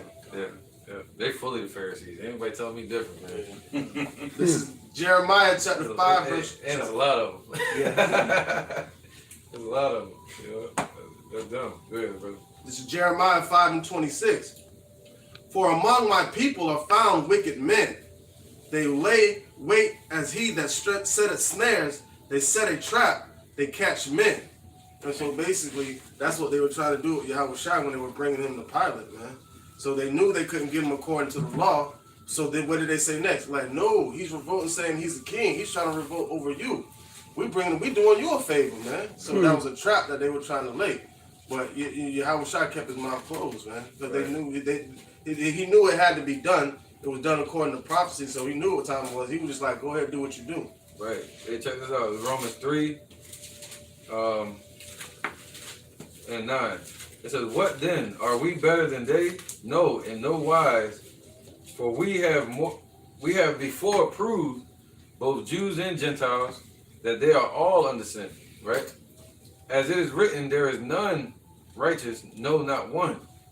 So the Jews, again, they required a sign, and the Gentiles, they thought Yahushua being crucified and being the Son of God and being raised up was foolishness. And it says, there is none that understandeth, there is none that seeketh after Yahweh. They are all going out of the way. They are together become unprofitable. See, the Jews thought they were doing something of profit. You know, Profit. They thought they were doing something of some type of profit, but they became just like the Gentiles. All right, going off, just like Jake. It says, verse 13, their throat is an open sepulcher, so their throat is a grave, right? Everything they say is death, it's not life. With their tongues, they have used deceit, so they speak the mindset of deception of the devil. The poison of asps is under their lips, whose mouth is full of cursing and bitterness. All right, basically cursing meaning putting our people under the curses. All right, blasphemy. Their feet are swift to shed blood. Who do you think that's talking about? He's talking about the Pharisees right there. You know, that was swift to go shed that blood. All right, it said destruction and misery are in their ways, man. In the way of peace, they have not known it. So that's not who I see in them. If I may add on, man, hey, you know, the way, what to say, the ways of peace they have not known them, you know, and they basically slaying the people today by leading them away from the Lord Yahweh Bashem Yahushua, man. You know, for one, the name is not given. You can call them Yo Player Yoga, man. You know, but Scripture says, hey, through the calling of the name of the Lord, that's how we're going to obtain salvation, man. Romans 10 and 13. They shed innocent blood. They're more of breaking down our people. All right, where your fringes at, you know, than building them up, you know, finding out their sickness and trying to deal with our people, you know, according. I got two precepts I want to bring out. One is talking about how their mouth is an open sepulcher. Yep, keep it together. You gotta speak up, man. All right. The people at home like, yo, what? You know. All right, this is basically going into how their mouth is an open sepulcher. This is Proverbs 18:21. Death and life are in the power of the tongue, and they that love it shall eat the fruit thereof. So they're going to reap the benefits of the death. I mean, their mouth being an open sepulcher, meaning they're putting lies out there. And Yahushua came to bring life. All right, you know, he was born around the Passover, all right, spring, and he died around the Passover. Even his crucifixion brought forth life. All right, that gave us eternal life. That had to happen for us to get eternal life. So they came forth. They wanted to bring forth death, but he was bringing forth life. And by them promoting the law, even if they were able to, the elder said this a couple weeks ago, even if they were able to keep the law 100%, the rest of Israel is sinning. So we're still going to be punished as a nation. We'll never be able to come to the glory of Yahweh Bashim Yahushai without Yahushai being crucified, taking away the sting of death. All right. This is Ecclesiastes 7:20. For there is not a just man upon earth that doeth good and sinneth not. And the only one that was able to do that was Yahushai, man. So for them to say law, the scripture says there's not a just man on earth that doeth good and sinneth not, man. That's right. When you break them off. That's right, right. Precept. This is Ecclesiastes chapter 1, verse 9. The thing that hath been, it is that which shall be, and that which is done, it is that which shall be done, and there is no new thing under the sun. Con. So those same scribes and Pharisees, Sadducees and Pharisees that crucified Yahushua back then, they're also the same Sadducees and Pharisees on today's realm. Right, because and just for the record, because you got some demons out there. Good choice. There's some damn demons. But we want to say this: not all scribes and Sadducees and Pharisees were wicked. Oh, God. All right, they think all of them were wicked. No, that ain't what we think.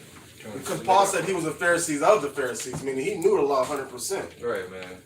All right, let's keep going. Where we at? 2 Corinthians 5:11. And the scribe means just to write down. Yeah. So the scribe, what happened was, in the ancient times, you had like a city that didn't have the law there, and what would happen is we would send a scribe up that memorized the law, and he would go there and he would write the law in that city. Yeah, that's a scribe. That's where the word scribe came from. All right. So today we kind of like scribes in the spirit, you know. So basically, us doing the videos is kind of just like how they would do writing the laws and things like that. Letters, remember that? Yep. This is 2 Corinthians chapter 5, verse 11. Knowing therefore the terror of the Lord, we persuade men, but we are manifest unto Yahweh by Shem Yahushai. And our trust also are made manifest in your conscience. Yep. For we commend not ourselves again unto you, but give you occasion to glory on your behalf, that ye may have somewhat to answer them which glory in appearance and not in heart. And that's why it's so important to consume the whole roll and study to show that self-approved, because knowing the terror of the Lord, we have the fear of the Lord, so we persuade men. And it's crazy we have to persuade somebody into being righteous. We have to kind of, not necessarily manipulation, but inspire them to do good. We should know how to do good, but because the wickedness that we see every day, you have to have somebody that just like how you had to go to the scribes or the Pharisees to know the law, you have to go to a man of the Lord today to get an understanding on how we're supposed to live today. So we persuade men, knowing the terror of the Lord, we try to bring everybody else to that same fear of the Lord. That's why it's important for us to know what we know, because the wicked are going to promote their wickedness and precisely. So we have to promote righteousness precisely. That's right. Being that example. That's right. Now, I don't care if you was a scribe at all, you're going to write something wrong. That's why Yahushua had to come tell us how to do it. Yahweh was like, go tell them exactly what I'm saying to you. You know, yeah, the law, but they don't know it. You go tell them. You know? So, 2 Corinthians 5:11 all the way to 21. All right. Verse 2 Corinthians 5:13. For whether we beside ourselves, it is to Yahweh by Shem Yahushai, or whether we be sober, it is for your cause. For the love of the anointed one, Yahweh by Shem Yahushai, constraineth us, because we disjudge that if one died for all, then were all dead, and that he died for all. Yeah. He died for everybody, all of Israel. So that means we were all asleep. Right. All right. So, That they which live should not henceforth live unto themselves, but unto him which died for them and rose again. that's right. He's like, and that's the same thing we preach today, that Yahweh Shai died for us and he rose again. You got to say that out your mouth sometimes. And you have to ask for repentance for your past sins in your life. You know, your past lives. You got to do that in this life while you're alive today. You know, in the name of Yahweh Bashem Shai. All right. Verse 16. Wherefore, henceforth, know we no man after the flesh. Yea, though we have known the anointed one, Yahweh Shai after the flesh, yet now henceforth know we him no more. That's right, man. So it's not about the flesh, you know. So now we know the spirit. He's been glorified. All right. We're not walking around with crosses on our damn chest. We're not walking around with all that. You know, we're dealing with the glorification. We're dealing with the spiritual side of things, man. The righteous side of things. All right. And what did he tell Peter? He said, what would it profit a man to gain the whole world and lose his soul? Because Peter didn't want Yahweh Shai to die. But he was like, Peter, get away. I rebuke you, Satan. He called him an adversary to Yahweh's will at that moment. Meaning he had to go through it. You know? So, Peter didn't want him to die. So he said, yo, but what would it profit you to gain me in this flesh? You want me in the spirit. That's where you want me to be at. All right? So now we know him dealing with him glorified on the right hand of the Father. You know, the righteous judge, coming to judge the nations. Yeah, let's get it. Verse 17. Therefore, if any man be in the anointed one, Yahweh Shai, he is a new creature. Old things are passed away. That's right. Same way Yahweh Shai, the old things passed away, this flesh. He came down here in this carnal flesh, and he's been exalted and been glorified. All right? Being renewed, refreshed. So us being in this truth, you got to step into that same mindset. You know, a new mind, a new creature, a new creation. You know, the Lord said, what did he say to Peter and them? They were average fishermen, but he said, no, I'm going to make you fishers of men. You know? And he said, I'm going to make you gods in the sight of men. Just like he did with Moses. Raise you up to be like David. Go ahead, brother. Behold, all things are become new. Right, so we become new. And you can see it. When you look in the mirror now, something's different. When you look at your walk, your talk, your step, look where we're at. We're at the Passover. The Lord directed us here. It's all new. It's all refreshed. All right. We're living in the ways of old again, the ancient times. 2 Corinthians chapter 5, verse 18. And all things are of Yahweh Shai, Yahweh Bashem Yahweh Shai, who have reconciled us to himself by Yahweh Shai. Right, so this is all the will of Yahweh. He says it's in his good will to give us the kingdom. And he's doing that through Yahweh Shai, man. All right, so he gave us Yahweh Shai, and he gave Yahweh Shai to us. I mean, he gave us to Yahweh Shai as the bride, and he's giving the prince, the bridegroom, to the princess. Yeah, the wife, brother. And have given us to the ministry of reconciliation. Right, the services of Israel, right? He gave us the service of the reconciliation, the service of reconciling Israel back to him, the service of calling our people to repent, to turn back. That's given to us. He said that's the way out. That ain't given to Esau, man. Esau, his job is to what? Kill. Steal, kill, and destroy. You know, I see what they call a weapon of mass destruction. To wit, that Yahweh was in the anointed one, Yahweh Shai, reconciling the world unto himself, not imputing their trespasses unto them, and have committed unto us the word of reconciliation. Right, man. So Yahweh is within you right now, reconciling the world to himself. And you part of that. You're that stressed out hand that the Lord's talking about. It's not supposed to be a stressed out fist or a damn middle finger. It's supposed to be a stressed out hand reaching out, grabbing our people, saying, come this way. You know, a lot of people out there just be out there just talking trash, talking shit. But they ain't out there edifying nobody. You know, they get out there, they just be talking trash, man. Have your hand stretched out saying, I'll show you the meaning of wearing fringes. Like the apostle used to go into, you got Jake that wasn't a part of nothing, and now he get a hold of this truth, they just get all gung-ho. That's right, man. They treat it like it's theirs. Yeah, like it's theirs. Yep. And they blend it in with their wrath and their carnal words. And throw their weight around. Right. And what the Lord said, it's supposed to be thus saith the Lord. You know? We must blend to it. Precept. Go ahead, brother. This the book of Philippians chapter 1 verse 20. According to my earnest expectation and my hope that in nothing I shall be ashamed, but that with all boldness, as always, so now also Yahushua HaMashiach shall be magnified in my body, whether it be by life or by death. For to me to live is Yahushua HaMashiach, and to die is gain. So whether if you in the flesh and you living today, you ought to be living for Yahweh, by Hashem Yahushua, because if not, you're spiritually dead. And you ultimately go be met with that second death, the ultimate judgment, of that second death, man. You basically the walking dead, and you gonna be met with ultimately death. And that judgment he's breaking on those that pierced him. That's right, brother. He was on the scene. That's All right, let me continue on. Yeah, real quick. That's why this is called the place of judgment. Quick interjection. And an example of a person who's walking dead is Lil Wayne. Look at him, see the work he put into the rap game, and see what he got out of it. Nothing at all. And he's just walking around, no hope, no faith, no life, just dead. Yeah. And then it's best, like, while you're here, give honor and praise to Yahweh Bashim Yahushua, because what did he say? Who can praise him in the grave?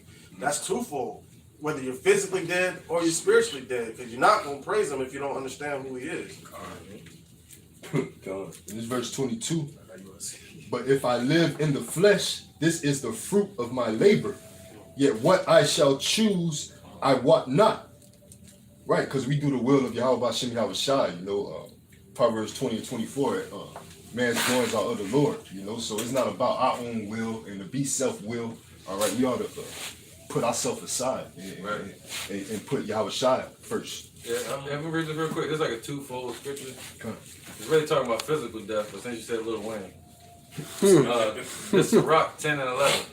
For when a man is dead, he shall inherit creeping things, beasts and worms. That's twofold. That's what you look like. That's what he inherited, right? He inherited all the small dead things, man. The things that eat away at the dead, And it says, the beginning of pride is when one departed from Yahweh, and his heart is turned away from his maker. You see that? So the world has turned Lil Wayne's heart from his maker. Hey, and the pride turned them away from their maker. That's the pride.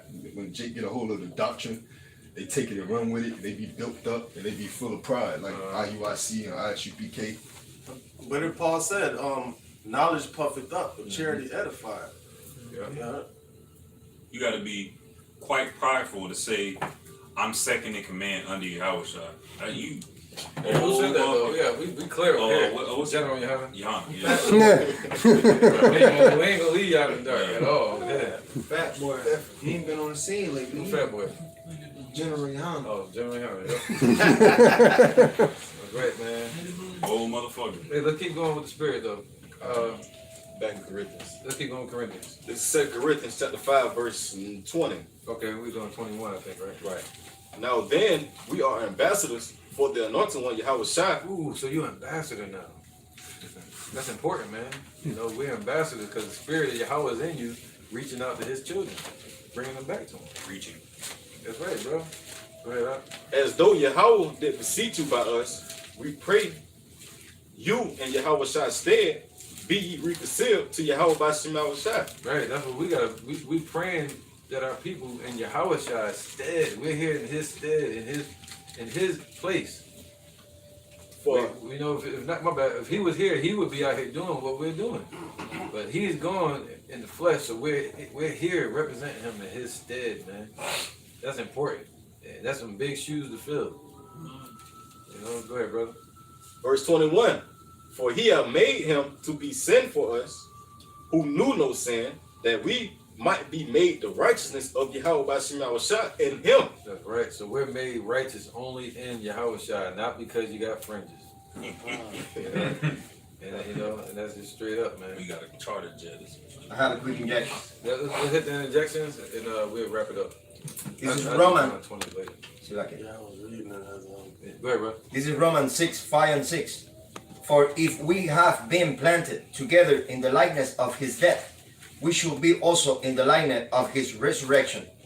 Knowing this, that our old man is crucified with him, that the body of sin might be destroyed, that henceforth we should not serve sin.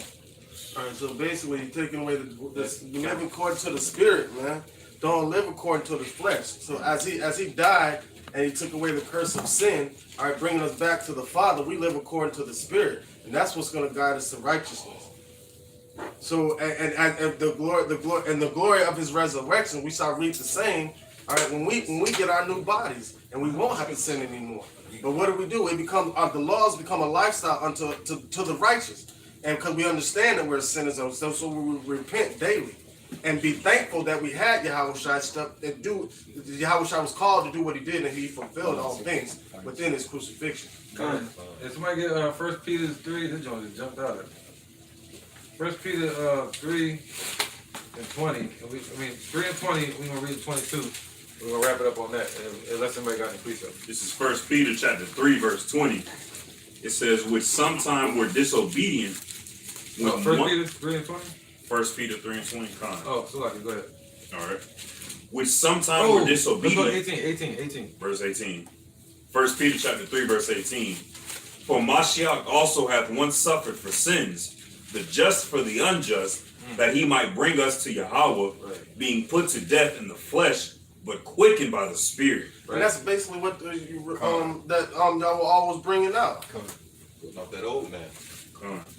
Verse 19. Right, quickened means to be alive. So he was made alive in the spirit.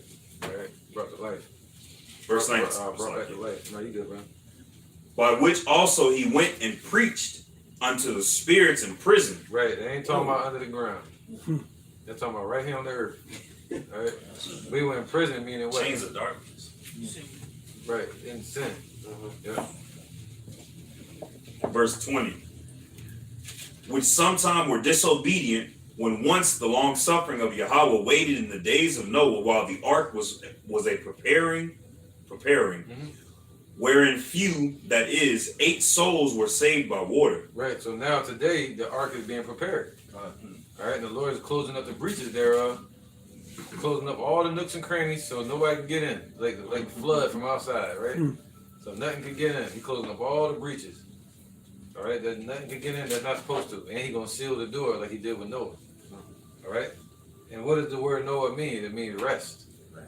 So the ones that are gonna enter into His rest in the spirit of Noah and the spirit of Mashiach, Moses, being drawn from the waters, right? And the spirit of Yahushua being delivered. Go ahead. Verse 21. The like figure whereunto even baptism doth also now save us. Right, not John Smith baptism that he created in 1840. You know, what's his name? Joseph Smith? Yeah, he not that one. Mormons, but this guy, I think his name was John Smith or Joseph Smith too, and he started baptism. What they call it? Oh, Baptist. Yeah, the Baptist church. Yeah. Right, and they was all doing that at that time. Episcopalian and all that stuff, the Presbyterian, right. all those different ones. Yeah, they were doing that to make money. You know, so this fool said, "Yo, you know what? We're gonna go back to the ways of John the Baptist, and we're gonna start baptizing babies and women. That's what our group gonna be about." And they called it what? Baptism. So he started that. And he started his own little group that was baptizing again. But the Lord said, "We're not dealing with that baptism." All right, let's keep going. Verse 20. So the like figure whereunto even baptism doeth also now save us, man. I'm talking about spiritual baptism. All right, not the water, because they can't clean. Take showers every day. Right? And he said you can clean yourself with nitrate, which is soda water at the time. And he said what? That can't clean us. You have to forget it. So what can clean us? Yahushua. That's baptism. What does the word baptism mean? To be submerged. You know, you got to be fully submerged in the water. In the word. You know? So we gotta be fully submerged in this, man. Up to our ears and up to our eyes, and, you know, put your head under the water. Keep going. Yeah, go ahead, Captain. Okay. Verse 21 from the top. The like figure whereunto even baptism doth also now save us, not the putting away of the filth of the flesh, but the answer of a good conscience toward Yahweh, by the resurrection of Yahweh. Oh, that's a cut on your I was about to say that. Yeah, it's about your conscience. It's about your answer to Yahweh Shem Shai, man. Not the putting away of the filth of the flesh, Right. but the answer of a good conscience toward Yahweh by the resurrection of Yahweh Shah Mashiach. Right, because he said every idle word that men shall speak, they shall give account for in the day of judgment. So that's what it's about. It's about our spiritual sacrifice. What are you offering up? What did he tell Cain and Abel? He said, yo, Cain, don't you know if you offer up the right sacrifice, I'll accept it? But he couldn't do it. He couldn't get right. Psalms 50. What now to do to declare my statutes? Yeah. From paraphrasing. Yep, and 2/3 of our people as well. You know? One more, let's keep going. Verse 22.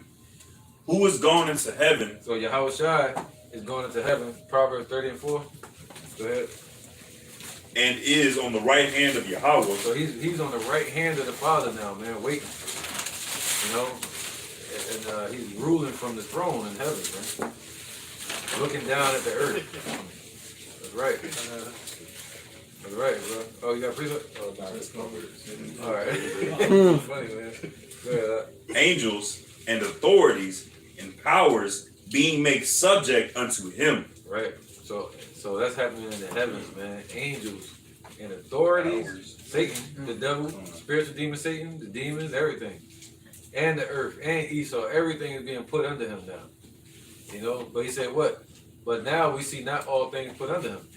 But we see Yahweh Shai made a little lower than the angels. You know? But now we don't see that no more. We don't know him as that no more. Now we know him as what he's going to be when he shows up. Sitting on the right hand of the Father. Not meeting us as a man. That's not meeting us as a man, yo. Alright? So he's going into heaven. That's deep right there. So why? There's nothing to fear. There's nothing to fear. Alright? You got precept? Anybody got precept? No. Proverbs. Oh, let's get that. Yeah. This is Proverbs chapter 30, verse 4. And it says, who have ascended up into heaven or descended? Right. Who has done that? That's what we read in Revelation 5. Who the angel looked and said, who can do it? Nobody can do it. So Yahweh Shai was able to do it, to take these bodies up into the heavens, man. We go past the mountains, we'll die. You know, Mount Everest, you start getting so high up in the on the mountain. And the mountain mountain climber said you begin to die. Oh shit. Yeah, you start dying as you go higher. So they have to literally do things to keep their body up. Hey, guys. Yeah, that's cool.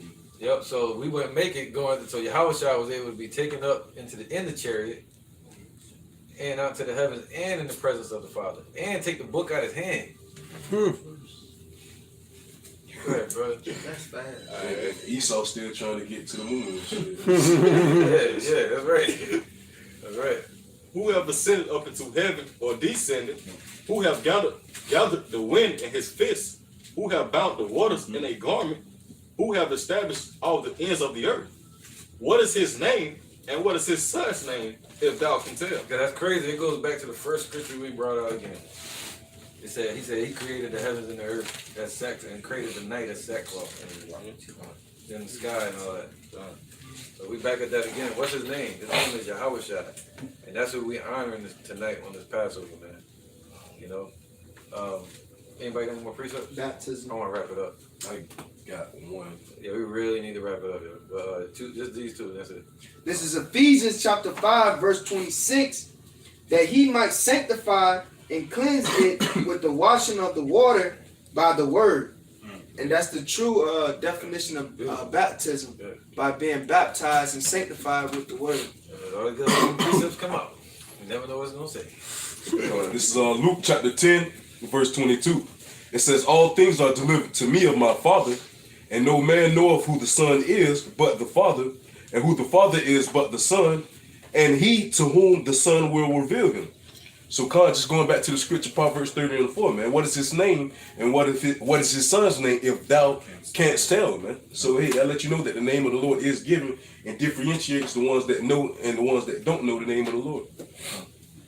Right. On the ones that can tell is the ones that is manifested too. All right, man. So, hey, man, take this Passover serious. Know what times we in. They talking about everybody got to get to John by June 1st or May 1st. They talking about revealing chariots. What do they call that? Documents and stuff. June 1st. Yeah, June 1st. And they talking about declassifying it, and they got chariots that broke the sound barriers without making noise. You know, and you got Fed Chairman Powell talking about crypto coin. So it's a lot happening this year, man. And you got them finding the Dead Sea Scrolls, and there's 2 messages to Jacob and Esau, very divine messages. And then you got IUIC doing that mess. And right now, the lesson we got with the Passover is like you can't not bring them up. Can't, yeah. They fucked up. Uncle Shah, may I add that wrap it up though, that spat. I believe, you know what I'm saying, that's just the Most High saying he about to judge these false camps, he about to judge their leaders, he about to judge them. You know, things finna for real happen. That's right, man. Let's go ahead. I forgot we was on camera. Let's go ahead and wrap it up. I'm about to eat my food, man. This is a real sit down right here. 2 cups. This is breaking bread, man. We can keep going too. We gotta cut it short. So, so with that, we're gonna give honor to you. How about you gonna try, right? You gonna say Kal, Allah, Yahweh, Ba'Shem, Yahushai, Ba'Shem, Wakah, Kodash, Ma'amah. Alright, double honor to the elder apostles of GMS and the elders. And shalom to you, Akim and Akwatim and children that believe in sincerity and truth around the 4 corners of the earth. And hey, Shabbat Shalom. And you know, Barakatah, Pasach. Okay. Shalom. Hey,